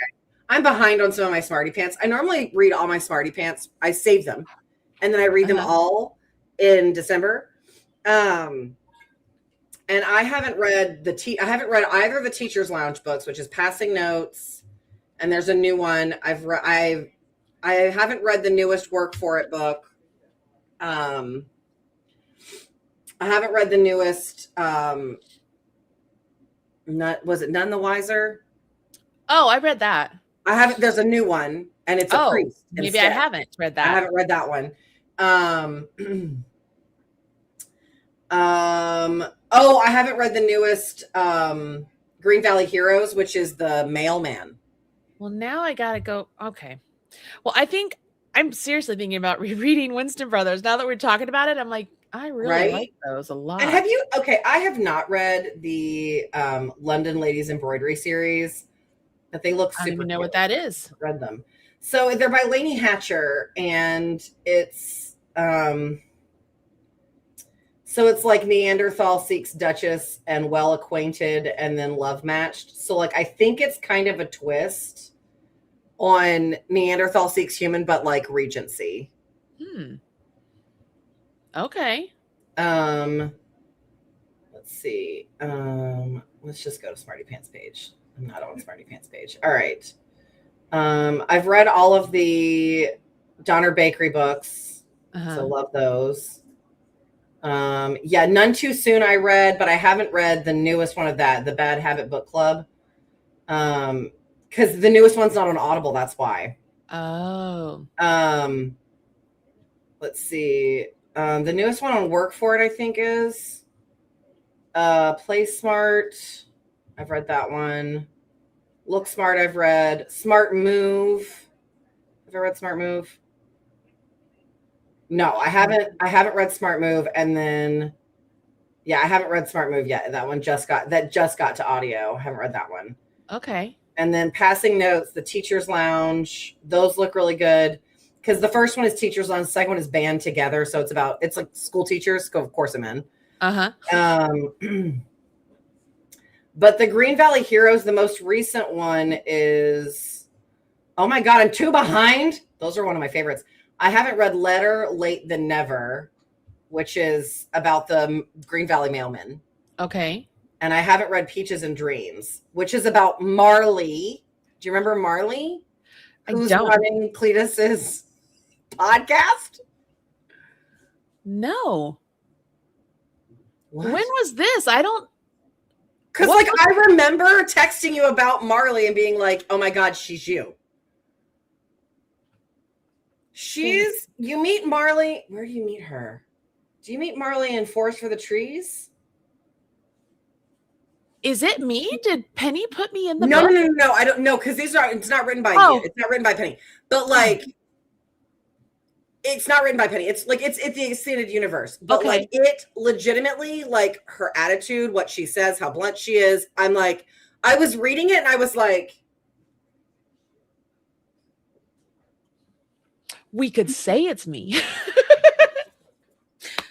We could say. I mean, who's to say? They'll never know. But anyway, so that one's about Marley. So it's Marley Rivers is not crazy, no matter what everyone says. They might think her dream is foolish, but she plans to prove them all wrong, one jar of moonshine at a time. Single dad Wade Kelly is just fine, no matter what his best friend Jed says. He doesn't need a woman in his life, but when his son Jake breaks a jar of moonshine, he sets something in motion that neither Wade nor Marley are prepared for. A friendly favor turns into late nights, long dinners, and a romp in the woods, and a deer in a deer stand too. By the time Wade realizes he's fallen hard and deep for Mad Marley, it may be too late to tell her. When she falls into real and sudden danger with poachers, he may not even be able to save her. Oh no, I have read that. I have read that. I have not read that. I have read that. I have read that. Okay. It's good. But I don't remember reading Never Late Than Never. Did I skip book 3? I have no idea. Yep. Totally skipped it. Seriously? Yeah. Can a hot paramedic resuscitate the male woman's flatlining spirit for adventure? Wait, no, maybe I didn't. Gwen Esmere fell in love with Sebastian Kirkwood when she was 16, but a dead frog stole her chance to land the guy of her dreams. 10 years later, when Jen makes a desperate 911 call, Sebastian re-enters her life as the first paramedic on the scene. Unfortunately, she's smeared in blood, and he's engaged to another woman. The awkward rescue is far from the passionate reunion she'd secretly hoped for. Still, Gwen's brief transformation from postal worker to neighborhood hero has her reevaluating her cautious nature. If she can save a woman's life, why can't she save her own? As Gwen challenges herself with adventures big and small, she discovers an unlikely sidekick in her former crush. Sebastian reveals glimpses of a goofy teenager who once made her swoon, but there are shadows behind his eyes she wants to shine light on. When Gwen discovers that the sexy EMT is not as spoken for as everyone in Green Valley believes, she dares to hope for a second chance and risk her heart. But even as a chemist cat, drag queens, and glitterbeards reward her new outgoing adventure, secrets, pain, and fear threaten to snuff out her courageous spirit. Gwen will have to decide if Sebastian and she are better late than never or better never together. I have read that. My bad. Okay, I have not read that. It's good. I like the Green Valley Hero series. I think the newest, it's not on audio yet, I bet. The newest one is it's the Fireman. A fireman? Yeah. I mean, yes. But it's not on audio yet. Okay. I sort of am obsessed with the Smarty Pants extended universe. Now, isn't she starting to sell audio on her own website now? She is, yeah. Okay. But I don't know that those are on. Let me go check. Let me go see. I'm gonna go see. I don't know that they're actually out at all. Okay. Is that what the Smarty Pants? Smarty Pants romance.com. Audiobooks. All right. So wait, what? I'm gonna sneeze. Have I read that? You're not gonna sneeze. I hate it when I lose a sneeze. Oh, yeah, I've read that. They changed the cover. Okay, my bad. Crime and periodicals. That's a thing I probably should read. They updated the covers for all the carpentry books. Those are super cute. Okay, sorry. You should share your screen. Oh, okay. Sorry. That's okay. Share my screen. Okay, hold on. Screen. Share screen. Audiobooks. Share. Okay. So this is the Smarty Pants romance website. If you guys are unfamiliar, this is Penny Reed's imprint. So this is her publishing house. So this is a lot of different authors. This is a great way to discover new authors because I found several. I love Kayla Sorensen. This series is delightful. I haven't read The Happy Trip. Wait, have I? Maybe I have. That feels like maybe I have. I'm not sure. They changed the cover of this one, so I didn't recognize it, but it's the librarian and a biker. It's real good. All right. I haven't read that at all. Crime and periodicals. There's a whole anything that's in the library one. Chef's kiss. Pros Before Bros, Shelf Awareness. They're very good. Okay. These are very good. This is in the Knitting in the City universe. I don't know if you've read these, but I did read those. Okay, because there's a scene in there that you get to see the opposite side of Kat and Dan the security man. Yes. Oh, that was such a good scene. Okay, sorry, I'm good. Mm-hmm. Yep. Yeah, Carpentry and Cocktails. These are very good. Code of Honor was wonderful. If you haven't read Code of Honor, I highly recommend it. It was really, really good. I do think that sounds familiar. She takes him. She's got to protect him because there's a hit out on him, and she's a super ninja basically. And she takes him to her. She's a First Nations. She lives in Canada. Okay. Yeah, her family lives in Canada. She takes him to literally the Great White North. There's no indoor plumbing. I have not read that then. Oh my God, it's so good. Okay. It's so good because he's a city boy and she is not. Okay. And she is what's her name? Oh my gosh, not Sandra. The CIA operative in Knitting in the City. Fiona. She's like Fiona, but tougher. Okay. Yeah. It's real good. How is that even possible? Fiona's pretty darn tough. Exactly. It was so good. I learned so many things that I did not know in that book. It was so good. All right. Eye Candy. This is also Jiffy Kate, also great. Under Pressure was great. Hot Shot and Hospitality was great. My nose is running, man. So there's Story of Us Thomas. So that was a new one. So we've got so there's that. Not Fooling Anyone, also great. Can I tell you that today feels like it's a Saturday to me? Oh my God, thank you. I think it's because of going out last night, but it feels like a Saturday to me. Right. I haven't read Can't Fight It or The Vinyl Frontier. I haven't read those two yet. Okay. They're on my TBR. Here's another story of us. That's Grayson. So I have not. Oh, she hasn't updated it since 2024. So I wonder if they're on her website, because I've read None Too Soon. I haven't read Passing Notes. Truth or Wolf is a. This one is okay. So it is on Audible. Oh, I hit the wrong button. Sorry, guys. I hit stop instead of share this tab. This is Moonlight Valley, Tennessee, a secret paranormal sibling to Penny Reed's Green Valley, in a small town where bearded werewolves outnumber the unsuspecting human inhabitants. So very similar, like it's supposed to be like Winston Brothers, but paranormal. Okay. I think I've read that because it was very similar to Winston Brothers. But it looks super good. Yeah. It looks super good. I wonder if I go to is it pennyreed.com? Read or is it Read Romance? Read Romance. It's pennyreed.ninja. That's what it is. There you go. So here are her audiobooks. You can buy them from her directly on her website. She does have a lot of bonus content, which is really great. Yeah. And then here are the Winston Brothers. Love the Winston Didn't Brothers. she write that she was doing that because there was something going on with Audible? Yeah, so Audible has so if you are ever wondering why you can't if you go to your library and you're like, why can't I rent this audiobook at the library? Check it out. It's because if it's an Audible exclusive, you can't even give it to libraries. It's a thing that Amazon has done, and it's really detrimental. But if you don't choose to be an Audible exclusive, if you're an Audible exclusive, you get I think you get 30 or 40% of the purchase price back to you as your royalty or whatever. And then if you're not Audible exclusive, it's 15. Oh, gosh, that is so low. Yes. So what she has started doing, and why it's taking so much longer, is that she is now doing 2 versions. So she will have a version that she sells on her website and that can be given to libraries and sold on all the other platforms like Apple Books and Android and all of that. And then there's another version. So she's making 2 versions of every audiobook. And there's one version that will be the Audible exclusive, because also authors don't get to set their price on audiobooks on Audible. You're kidding me. Nope. And I can tell you how much it costs to produce an audiobook because we did it. Yeah. It's not cheap.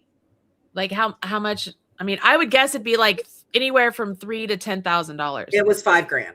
Okay. Yeah. That makes sense to me. And we found somebody who was we were looking more for the voice than we were the price. We were quoted everything from, and Dave's book is only, I think, 10 hours. I have to look. But we were quoted everything from 2,100, but then we had to master it, and have to get it ready for ACX, which we don't have the equipment for, right. To 8,500. Ooh. And it's just, but luckily we found the right voice and he was the right price, and that works. But yeah, Dave said it's between 50 and 30%. I know that she's working on more of these. Those have been announced. I loved the Grugby series. Oh, the Good Folk series. I loved those. I'm excited for the newest Three Kings that's coming out in January. Prom King comes out in January. Yes. So I think she's just I know she's deep in it right now, so she might not have updated all of this. Yeah. But yeah, Prom King and Home and Heist. It's a new Cletus and Jen mystery. I know this because that's the one that's the end of the one, isn't it? No, there'll be one more after this. Okay. Yeah. So anyway, you can see all of her different series. And I know this isn't updated because she has released, for my science people out there, for my STEM ladies, she has released, she has elements of physics, chemistry, and she just did biology. I love those. I haven't read the biology one, but I'm really excited too. You know that those were the first books that I ever reached out to her, and I was like, it was just the poetry in them and everything. I was like, this is phenomenal. And she had wrote me back and she was like, thank you so much. It's not me. It's really the characters. And I'm thinking, in my mind, I'm thinking, but it's you, but it's so good. It's so good. So like she also has a Shopify store. So like there's lots of places to purchase things from her, like digital and ebook. Like anyway, there's lots of things like, yeah. So this is her actual website. I think she has merch. I don't know. Oh, there it is. Okay. Here we go. She's like, sometimes you don't know how somebody's website's set up. So I have not read these, but he's a chess master and she's a biologist. And the only reason she said she wrote these for herself, like she really didn't write these for anybody but her, because of she was in virus research and like childhood virus research and curing things. That's what she did before she did this, right? And she got frustrated with the news and how there's so much misinformation about science and all of that. So she was like, "This is just a love letter to science, really." And like, as she said that she's really typically a person who like, she's a plotter, like she really plots all the points out and knows exactly where it's going to go. And instead for like this, all of the science books that she wrote, she has chemistry, physics, and now biology. She just pantsses it. Like she just puts her characters in crazy situations to see how they get out. I plan on, these are not very long. I plan on reading all 3 of these on Christmas Day. Oh, that's awesome. So I'm very excited because like, here we go. So Sam just received a wedding invitation to her own wedding. Samantha Charleston just doesn't talk about her past, and she has no interest in a long-term romantic relationship with anyone. As a 28-year-old genetics PhD student living in New York City with 3 roommates and 2 part-time jobs, Sam doesn't have much time to do anything other than run sequencing experiments, grade lab reports, and avoid handsy assistant professors. She definitely doesn't have time or means to plot revenge against an evil charlatan who destroyed her family 15 years ago, let alone think about her former childhood best friend and current chess grandmaster, Andreas Christensen. But then she receives an invitation to her own wedding, and Andreas is the groom. This absurdity sets off a series of unfortunate events, complete with a corporate fraud, academic threats, and a very particular kind of contract relationship, one which explicitly forbids any and all physical contact. Before Sam knows it, she's living with Andreas in his penthouse apartment. She's also sleepwalking again, something she hasn't done since she was a teenager. Big problem, she keeps waking up in the wrong bed. Oh, well, that's nice. Yeah. And so like it was released in 3 parts, so they're not super terribly long, I don't think. Okay. But I plan on reading all of those on Christmas. That's my Christmas present to myself. I'm just gonna sit and read with my eyeballs on my couch. I might not even shower, and then I'm just gonna have Dave bring me food all day. That's my plan. That's my big plan for Christmas. I think that's hilarious. The name of my husband's audiobook, Lois, is Cosplayer. I'll go to Amazon and get you a link. Cosplayer. I should have it bookmarked and I don't. That's terrible. What kind of wife are you? I know, I'm the worst. There it is. There we go. I'm the worst, clearly. So Cosplayer is the only audiobook that we have so far for his books. But Cosplayer is if you've ever gone to a convention and you've seen people cosplaying in like crazy, like they look like The Witcher or whatever, and you see these amazing cosplays of characters. Some of them might not be cosplaying. Some of them might actually be aliens hiding out among us. And what happens when humans find out about those aliens? I love that. Ensue. But also about that. It's if Ferris Bueller's Day Off and Galaxy Quest had a book baby. Okay. So that's like the comedy of Galaxy Quest and like humans being in outer space and being like, what? Yeah. And the fourth wall breaking of Ferris Bueller. Okay. The main you only see everything through the main character's point of view. So there are several things that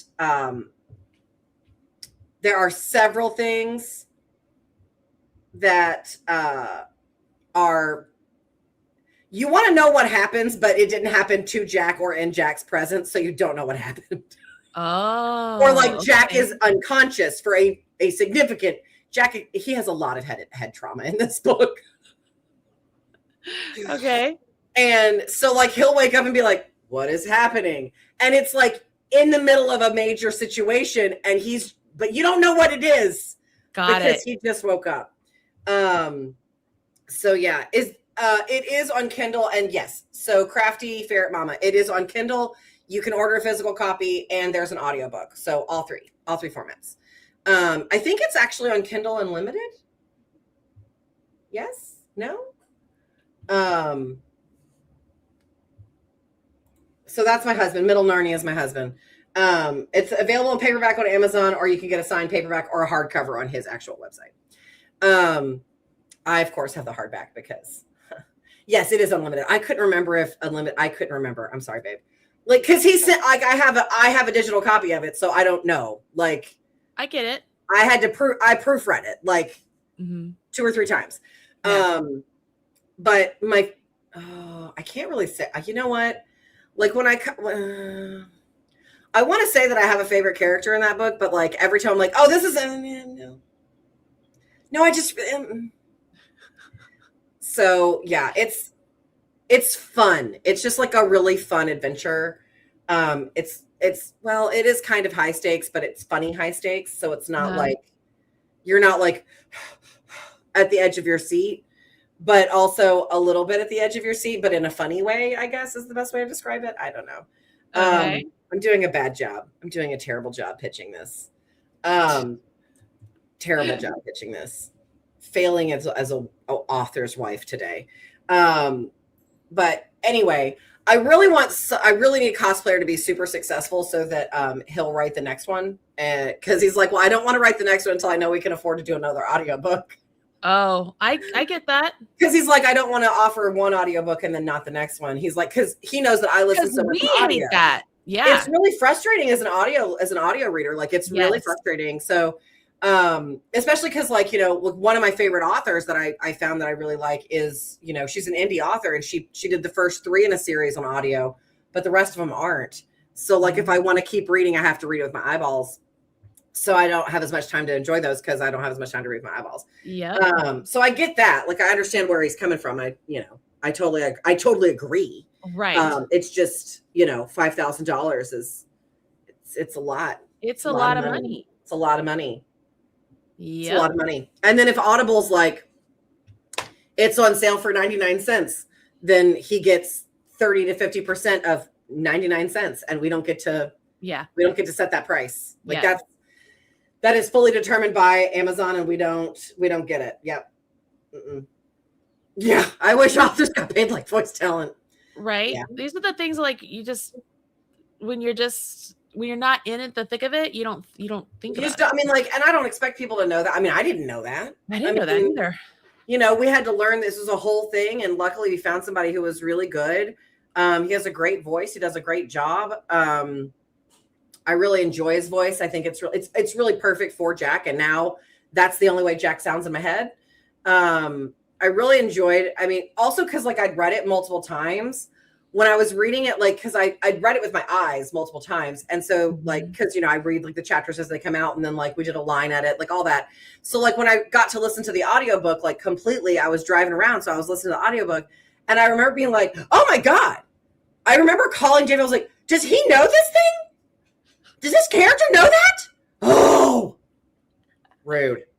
And he's like, well, that character, I'm like, no, how did I miss this 4 times? But the audiobook, I'm like, click. What? That's funny. Yeah. So anyway, that's my Awakening Nova and Assassin's. Yes. Yay. I think they'll like Waking Nova is really good. It's like, it's not funny sci-fi. It's more like hard sci. I don't know, really hard sci-fi. But it's like in the far future when we're all like galaxy wandering humans, some humans have the ability to communicate directly with technology. It's called a hex sense. So like they can interface with essentially the internet without help. And of course, somebody who can do that is of course a bad guy. And we have to take him down. then How to Assassinate a Wizard is if Harry Potter was fully grown, stripped of all of his friends and family, literally did not give a flying F, doesn't ask permission or forgiveness. So he's an asshole. No, he just doesn't care. He just doesn't care. He's right. That's the thing. Okay. He would be an asshole if he wasn't right, but he's right. And here's the other thing. There's bigger assholes. Always. There's always a bigger asshole. I mean, I don't think he's an asshole. I think he's funny. I think Kedrick's funny. But like, it really is if Harry Potter just was like, I do what I want. That's what it is.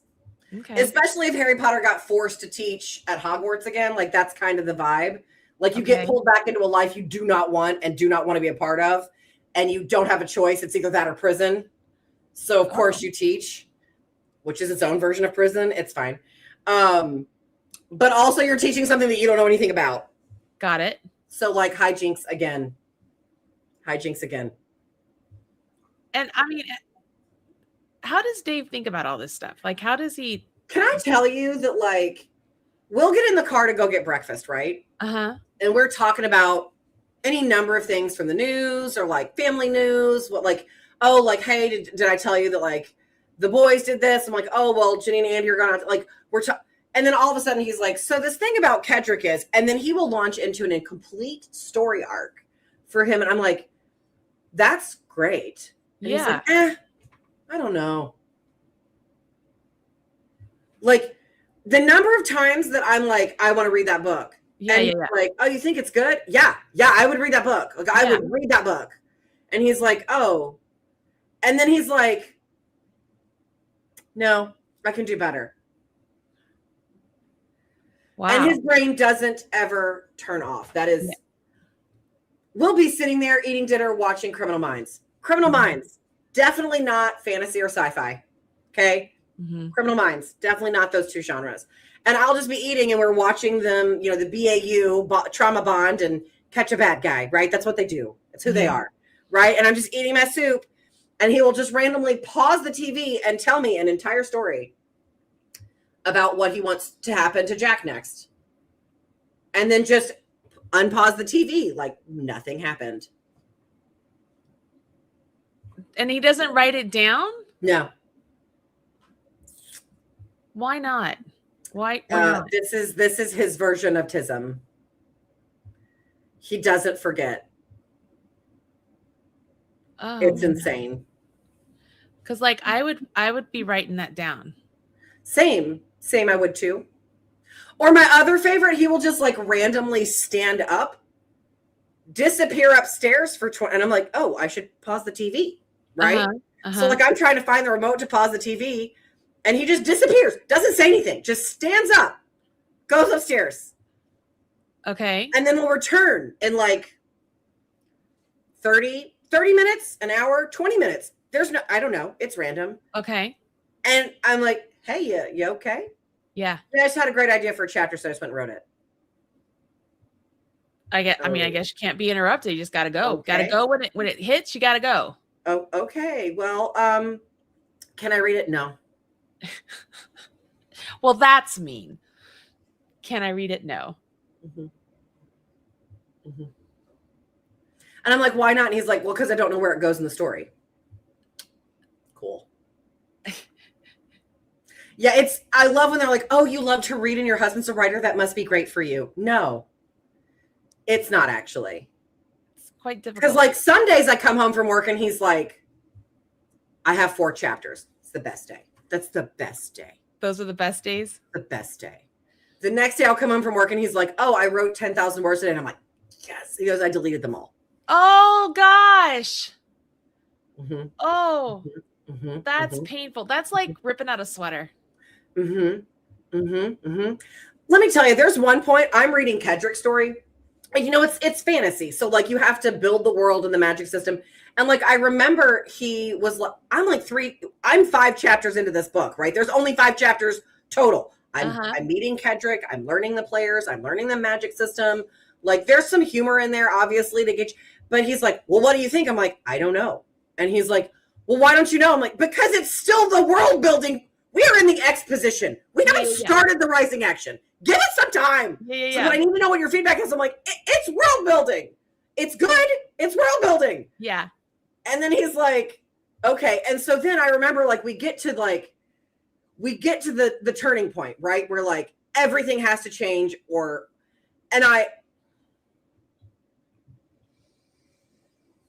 and I'm like, I read it on his Chromebook, right? So, like, I'm scrolling on the trackpad and I'm reading, and I'm like, and it says something, and I'm like, what? And I literally looked at him and I was like, I thought this was a series. Are you or is it just going to be a standalone? And he goes, I don't know.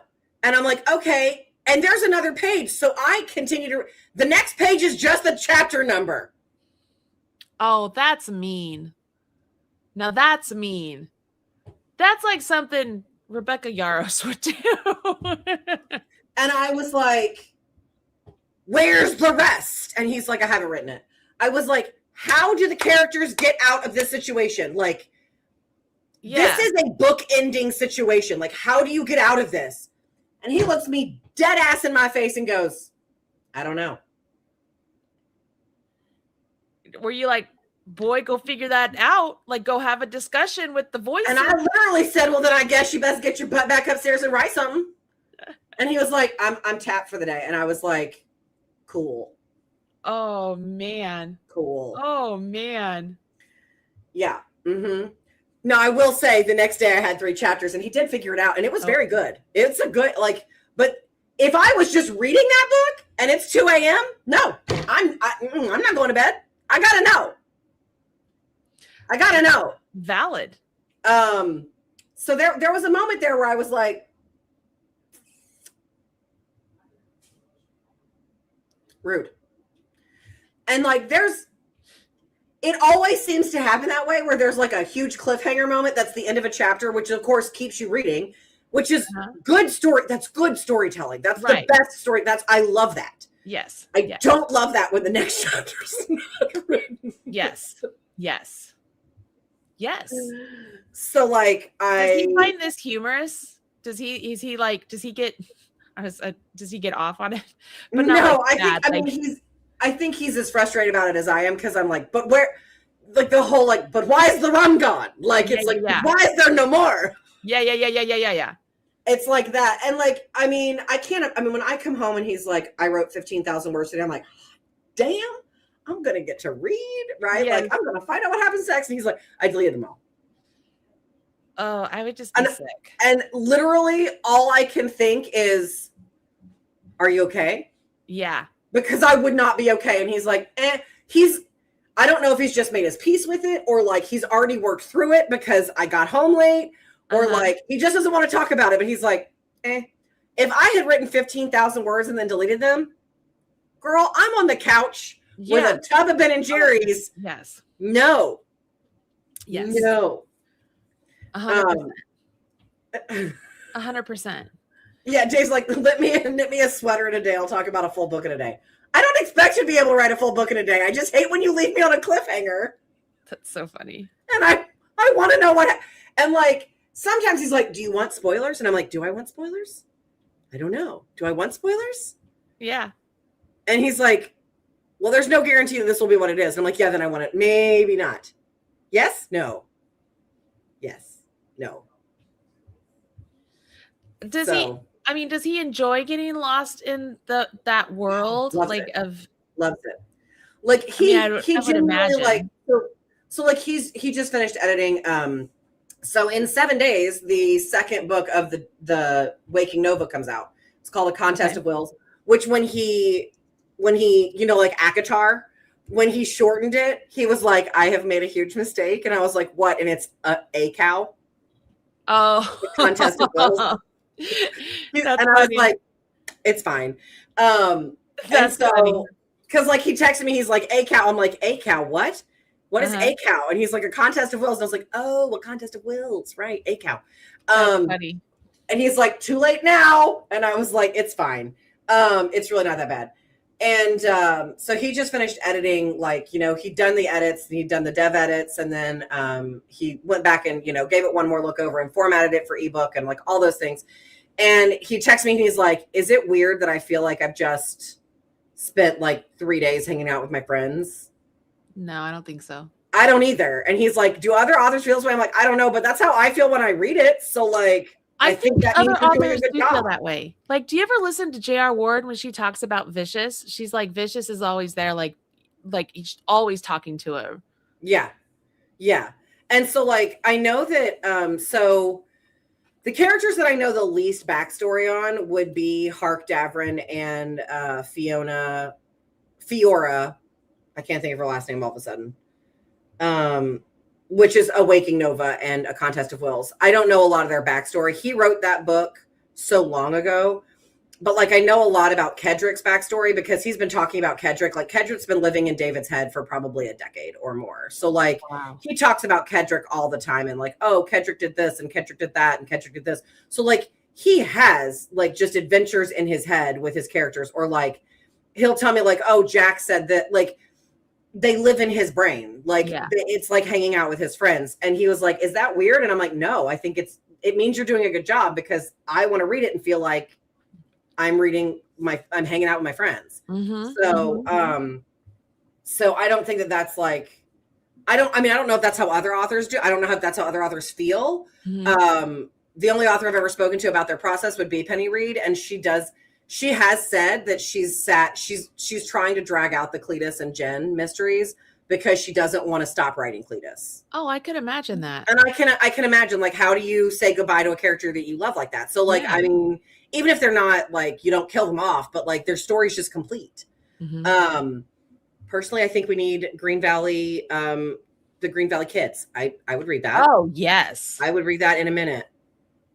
I would read that in a heartbeat. Yeah. Sign me up. Yeah.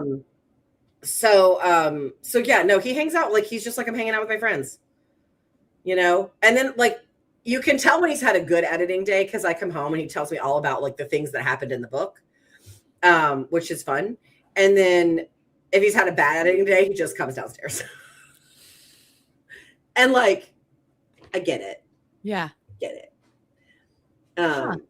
But yeah, so Did you know Alora is writing a book? Like, she's writing several books right now. No, I did not. Yeah, romances, like, like hockey romance sort of things, like Girl. Whatever. I haven't read them. She hasn't let me read any of them, and I don't ask questions. Like, I'm just kind of like, okay, keep going. Yeah. And I told her, I'm like, when you're ready, I'm like, I know people, like I could have. Yeah. Obviously you could read through and give her a lot of help, and I would love to be an alpha reader. Right. There's like literally a part of me that really hopes this is something that is really good for her and that she does get published and that this could be her thing. You know what I mean? So yeah, I don't know. What is this? They talk about the phenomenon that is Netflix Christmas movie of Brooke Shields and Carrie. I love that movie. Yeah. That's so good. Yeah, but she does, as Brooke Shields talks about it in that, where like it's not like the characters have, Penny Reed says that like it's not me, it's the characters writing the poetry. Yeah. So like that's I don't think it's probably a unique experience for writers. I think it's probably very accurate. I can't imagine that like Rebecca Yarros sits down and goes, "Oh God, I have to write." No. Like I can't imagine that she thinks that way. No, I remember reading or listening to an interview or something with Deborah Harkness. And she said that one day she was writing the Discovery of Witches, the second book. What is that called? The night, whatever it is. Yeah. And she said, all of a sudden Galaglass just came in. She's like, I don't know, like, here he is. Here's this guy. Here's Gal. And she said she came out and like told her husband, there's a new character. Like he's this big, and she was just going on about it. She was like, he just came in out of nowhere. Like, there he is. This is he's meant to be here. And I was like, oh, that's really cool. I have to go to the bathroom real quick. I have to pee. Like, I've been drinking so much water. I'm sorry. Okay. Give me just a minute. All right. I've been trying to hold it. Oh, I can't even like stand up. How do you know your best friends? Right here. This is it. And he's not your favorite character in the series? Which series? Which one? Kedrick? Jack? Am I learning something right now? I feel like I'm learning something right now. I can't believe that Kedrick isn't your favorite character in that series. I refuse to believe that. I could see it not being Jack. I could see it being, I know who else it would be. I don't want to give anything away. Oh, he is my favorite character in that series. Oh, my bad. My bad. My bad. Okay. I read that wrong. Doing great. Doing great. So anyway, Cricket is, oh, well, thank you. I'm excited for you to read Dave's book. I am also reading The Umber King right now. I'm not very far. I want to say I'm on like chapter 6. Is that right? Oh my God. No. Oh, I feel so much better. Sorry, guys. You're good. I was like, I had to go. Yeah, I'm on chapter 6. I'm only like 2 or 3. I'm like, I have 10 hours left in The Umber King. I haven't read very far. Oh, Gallowglass. Yes. Gallowglass is Dave's favorite character in The Discovery of Witches. He is the best. He's my favorite character too. He is the best. And you know what I want? Here's my ship. I want Gallowglass to get together with the librarian from Yale. You know, when she's like, oh, he carries your books and they meet and whatever. That's my ship. I wish that would happen. Yeah. That's what I want to happen. Look, I'm here for a library moment. ACOTAR. Shadow of Night. That's what it is. Thank you. I'm like, Book of Life. That's book 3. Nope. I'm like, what is it? Comfort, that's book 4. Yep. And if you have not read those, y'all, you have to read them. They're so good. You know what? I just got a recommendation from a friend of mine who I trust implicitly. She was the one who got the arc of the latest Legacy book. Oh, okay. Okay. She's like, she's our people. Okay. She's our people. And she said that, let me pull up the chat, make sure I don't get it wrong. Let me make sure I get this right. Okay, hold on. Let me look it up because I think it's been in my TBR for a hot minute. Okay. Yes. Okay, so The Witch Collector. My nose is freezing. I'm like, it's got to be cold in your office. I'm so cold. So The Witch Collector is an incomplete series, but I'm going to go to the author's website. Hold on. So I have heard that this is excellent. And I just found out that she lives in Murfreesboro. Oh. Like she lives in my town. That's cool. Yeah. Like so, you guys could meet up. I know. I could be her friend. You could be her friend.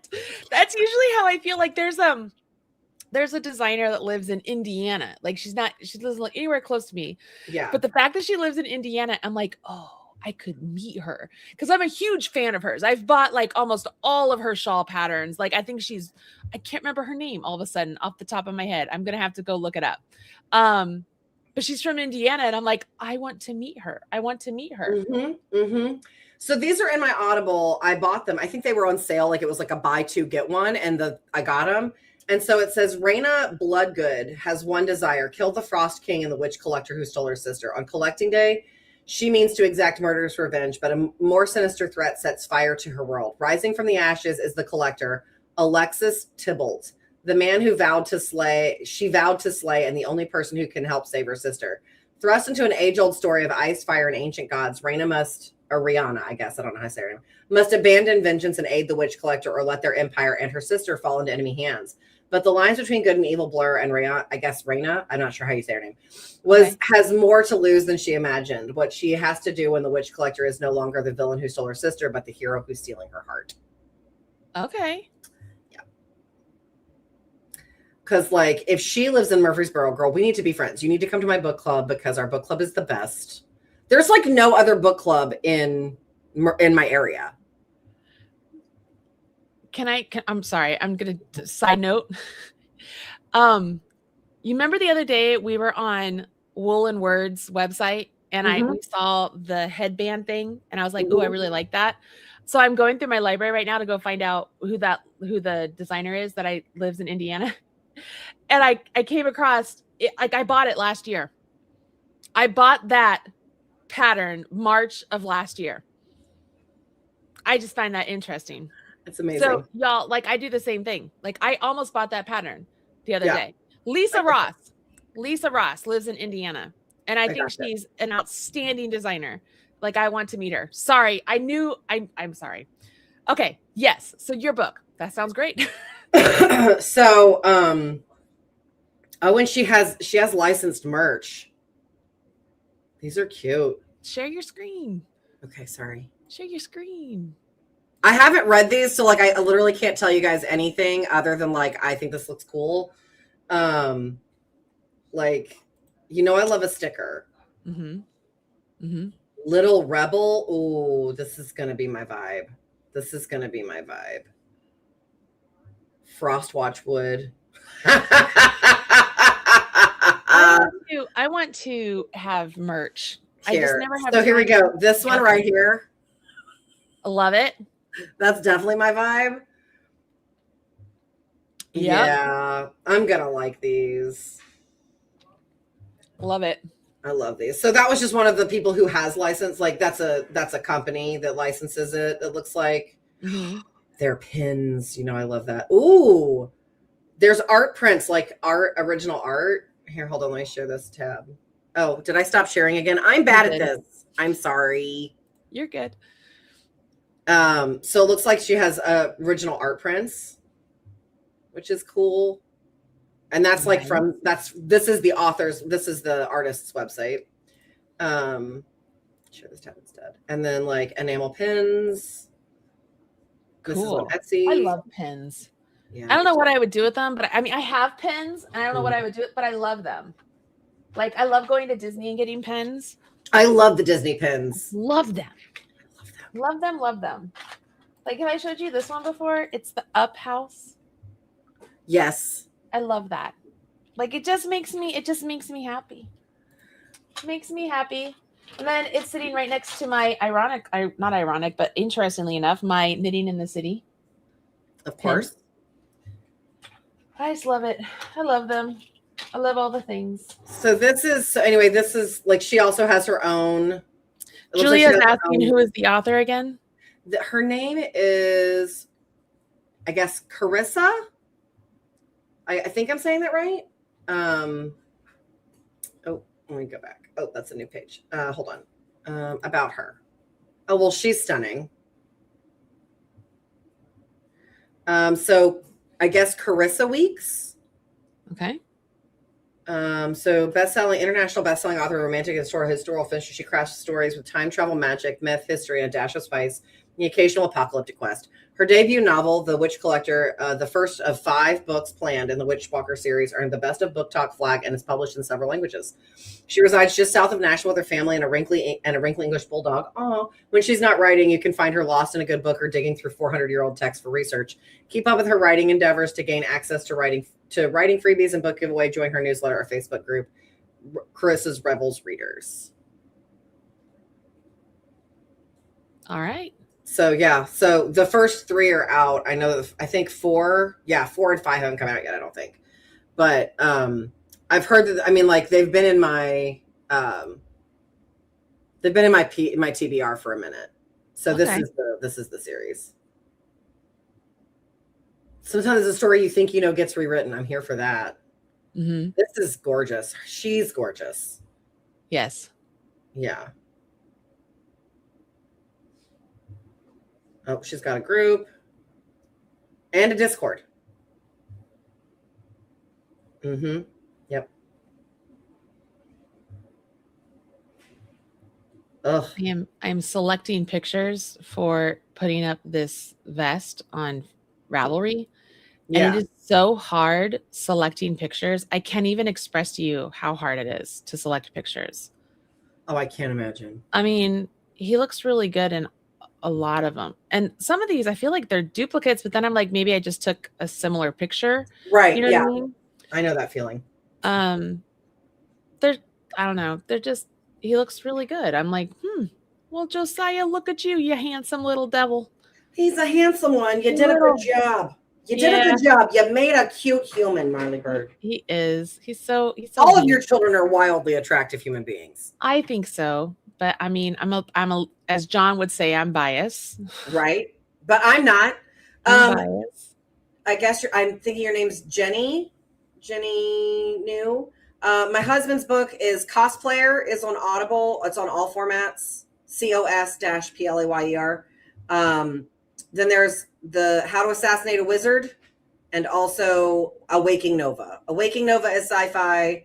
How to Assassinate a Wizard is fantasy, and Cosplayer is sci-fi, funny sci-fi. I don't know what else to call it. I'm sure there's a thing. Funny sci-fi? Yeah, like it's an adventure and it's science fiction, but it's funny. Like, okay. Think Ferris Bueller Adventures and Galaxy Quest. I mean, that's the two things that kind of, because like Ferris Bueller always talking to the audience. Jack does that. Uh-huh.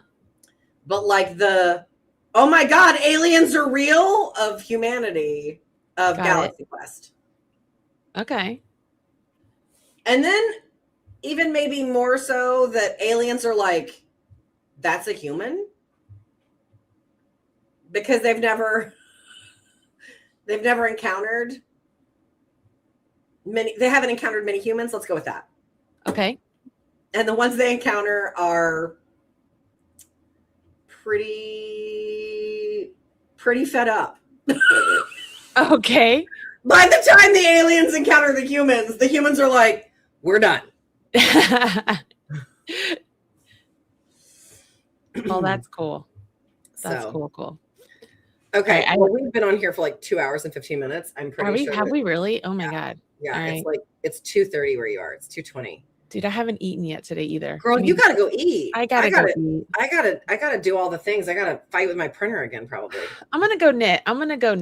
I just no one likes a bragger, Marley. I know, right? While we were doing this though, I'm clicking publish to Ravelry right now. So I'm gonna give you guys the link for today's thing on Ravelry. If you guys can go like it, love it, Smash favorite that like button on YouTube, y'all. Cute it up. That would be awesome. My handsome son here. Oh, you've got to go look at the reel I put of Josiah trying on the sweater. Okay, hang on. And then have the music play. Okay. Instagram? Yes. It's on Facebook too, I think. But okay. Yeah. It's easier to find it on your Instagram. I get it. Oh, you're the Marley Bird, right? I'm the Marley Bird. I mean, I knew you were the Marley Bird. The Marley Bird. Reels? Y'all gotta go. You gotta go like it, and you have to leave a comment, please, because that's part of what. I don't know how to make it play my sound on my computer. Usually mine allows me to select whether I play my sound or not. Maybe I could do here. Let me see if I can do it. You do it. Let me see if I can. Okay, mine says it's gonna play sound. All right, am I there? Okay. Can you see? Yes. Okay, yes, so I can. this is it. I'm gonna click it. Okay. Oh, hold on. Yeah. The mother boys don't know how to act. Yeah. I think it's special what's behind your back. Yeah. So turn around and I'll pick up the slack. Yeah. Can I tell you when he's like trying to be serious and then he can't be serious anymore? That's the best. I told him, when I tell him to smile, he gives me music like a weird smile. And so this one, when he actually smiles, I'm like, that's the smile I want. That smile. The one that is real. Anyways. Did he know what music you put or did he pick it? I picked it, yeah. Okay. I gotta figure out how to turn it off. Yeah, I picked the music. I was like, I'm not gonna. I love when he's like. Yeah. He just, when I showed it to him, his reply to me was, "Oh my Lord." And I was like, I think it's hilarious. I'm like, I think it's awesome. So, because I told you yesterday, he was telling me I need to do more reels. And I said, okay, when I take pictures of you in this vest, I'm going to take video so that I can post a reel of you. He's like, I don't know. I'm like, I'm telling you, it'll be good. It'll be good. So far, what was that on Instagram? How many people have looked at it? Views. Whatever. There you go. Yeah. Only 1,000. Like that's not that many, right? A big part of that is if Instagram is showing it to people and people are just looking at it, but they're not interacting, like they're not liking it, they're not sharing it, or they're not commenting, then Instagram's like, oh, I'm not going to show it to anybody else. Right. And then on Facebook, if I go over to Facebook, let me go see how many it's making me verify my account, which I don't mind. That's fine. It's just one of those things. It's like right now, really, this is really what you want. Let's see. Send me a text. Yes, send me a text. Tell me what you need. All right, let me write this. Let me get this in here. 581419. Oh, you just sent me a message because I left a comment. It says, "Hey, I saw you left a comment. I appreciate it." Okay, do you know I don't know how to turn that off? Oh, I don't know where that's coming from, and I cannot turn it off. Like, because I had one that was set up like an auto reply on ManyChat, yeah. and I turned that off. I have no idea where that message is coming from. I cannot turn it off. I don't know where it is. So if y'all get that and you're like, I'm really tired of you send that to me, I don't know how to turn it off. She's trying not to. She don't know how. I don't know how. I Doesn't know how to I not looked do it. everywhere, and I'm like, well, then people are just good. They're just hearing from me. I don't know how to turn it off. Okay, let me scroll down. I'm so bad at looking the insights because I don't look. Josiah does. Yeah. So I don't know if I'm looking in the right place. You know what? Here, I'm gonna do this. I'm sorry. I know we're gonna go, but hold on. It's fine. I want to just be like, so I told you 1,000 on Instagram. Let me see here on Facebook, because Facebook tends to show me more love for whatever reason. View insights. Oh, only 1,000 on Facebook too right now. It's about the same. So y'all got to go like and comment and do all the things, please. Please, please, please help me. Help me get it noticed. Get. And yeah, Josiah just posted about like the Sandra PDA. Yeah. All right, cool. So anyways, if y'all like and share and do all the things, that would be awesome. All right, that's it. I thought that was cute. I think Josiah looks very handsome in that. He does. He looks very handsome. He's a very handsome man. I'm it's just like, weird that he's a whole man. He's so grown up. It's just wild. He's so grown up. All your kids are so grown up. And like, I remember when they were little, like, I remember yelling at them because they left their damn book bags on the bottom of the damn steps. When they're little, I was showing Jeelan last night because he went to dinner with us, and I was showing him pictures of little Josiah, and he was like, "That's Josiah?" I was like, "Yeah, dude. Like, look at little Josiah. Can you see it? I know. He's so tiny. So little. Just like a little tiny boy. Big. He's a good human though. Like, he is a good human. He's a good human. He's a very good kid. He's both of my boys are. They're both great kids. I mean, Alora is too. Yeah. All of your kids were great humans. Yeah, I did. I got very lucky. All right, let's let everybody go. I'm gonna let you guys go. All right. Yep. Thank you guys so much for joining us. Tomorrow is the last day. So this is the penultimate day. Tomorrow's the last day. Regular scheduled time, 10:30. Merry Christmas Eve. Right? Yeah, Merry Christmas Eve. Oh my gosh. It is Merry Christmas Eve. Yeah. Which means we open gifts. We open gifts on Christmas Eve. So we open gifts tomorrow. Oh, we're not doing gifts this year. Oh, we weren't going. Well, that whole. Well, we're waiting to see if we can afford gifts this year. I understand that. That's what we're doing. I understand that completely. So instead, Dave went to the grocery store yesterday and he was like, I spent an absurd amount of money. And I was like, what did you get? We're having breakfast casserole. We have hash browns. We're going to have a Hobbit lunch. I love a Hobbit lunch, like cheese, salami, apples, deviled eggs, Hobbit lunch. And then dinner is going to be chicken casserole and green beans and Waldorf salad. We are having Pizza Hut tomorrow night because that is like literally kicking it old school. Growing up on Christmas Eve, every single year it was Pizza Hut. Until we got married, and all of us were married with kids, and then Mom started making lasagna dinners on Christmas Eve, so that way we all celebrated with her on Christmas Eve, and then we were at our own house for Christmas Day. So we're going back old school, going back to Pizza Hut on Christmas Eve. And then Christmas Day, we're having tacos. We're having taco bar. Yeah. Because it's so good. And so we're having taco bar. I'm very excited about that. That sounds great. Alora was very upset. I'm like, that sounds amazing to me. I want a taco bar. So she tried to change it. And I said, I'm sorry. This is my Christmas, my house, my decision.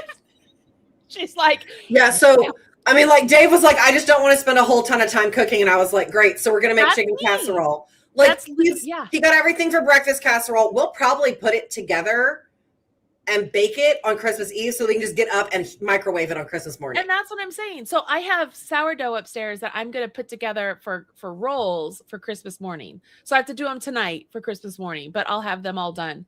But yeah, I don't know.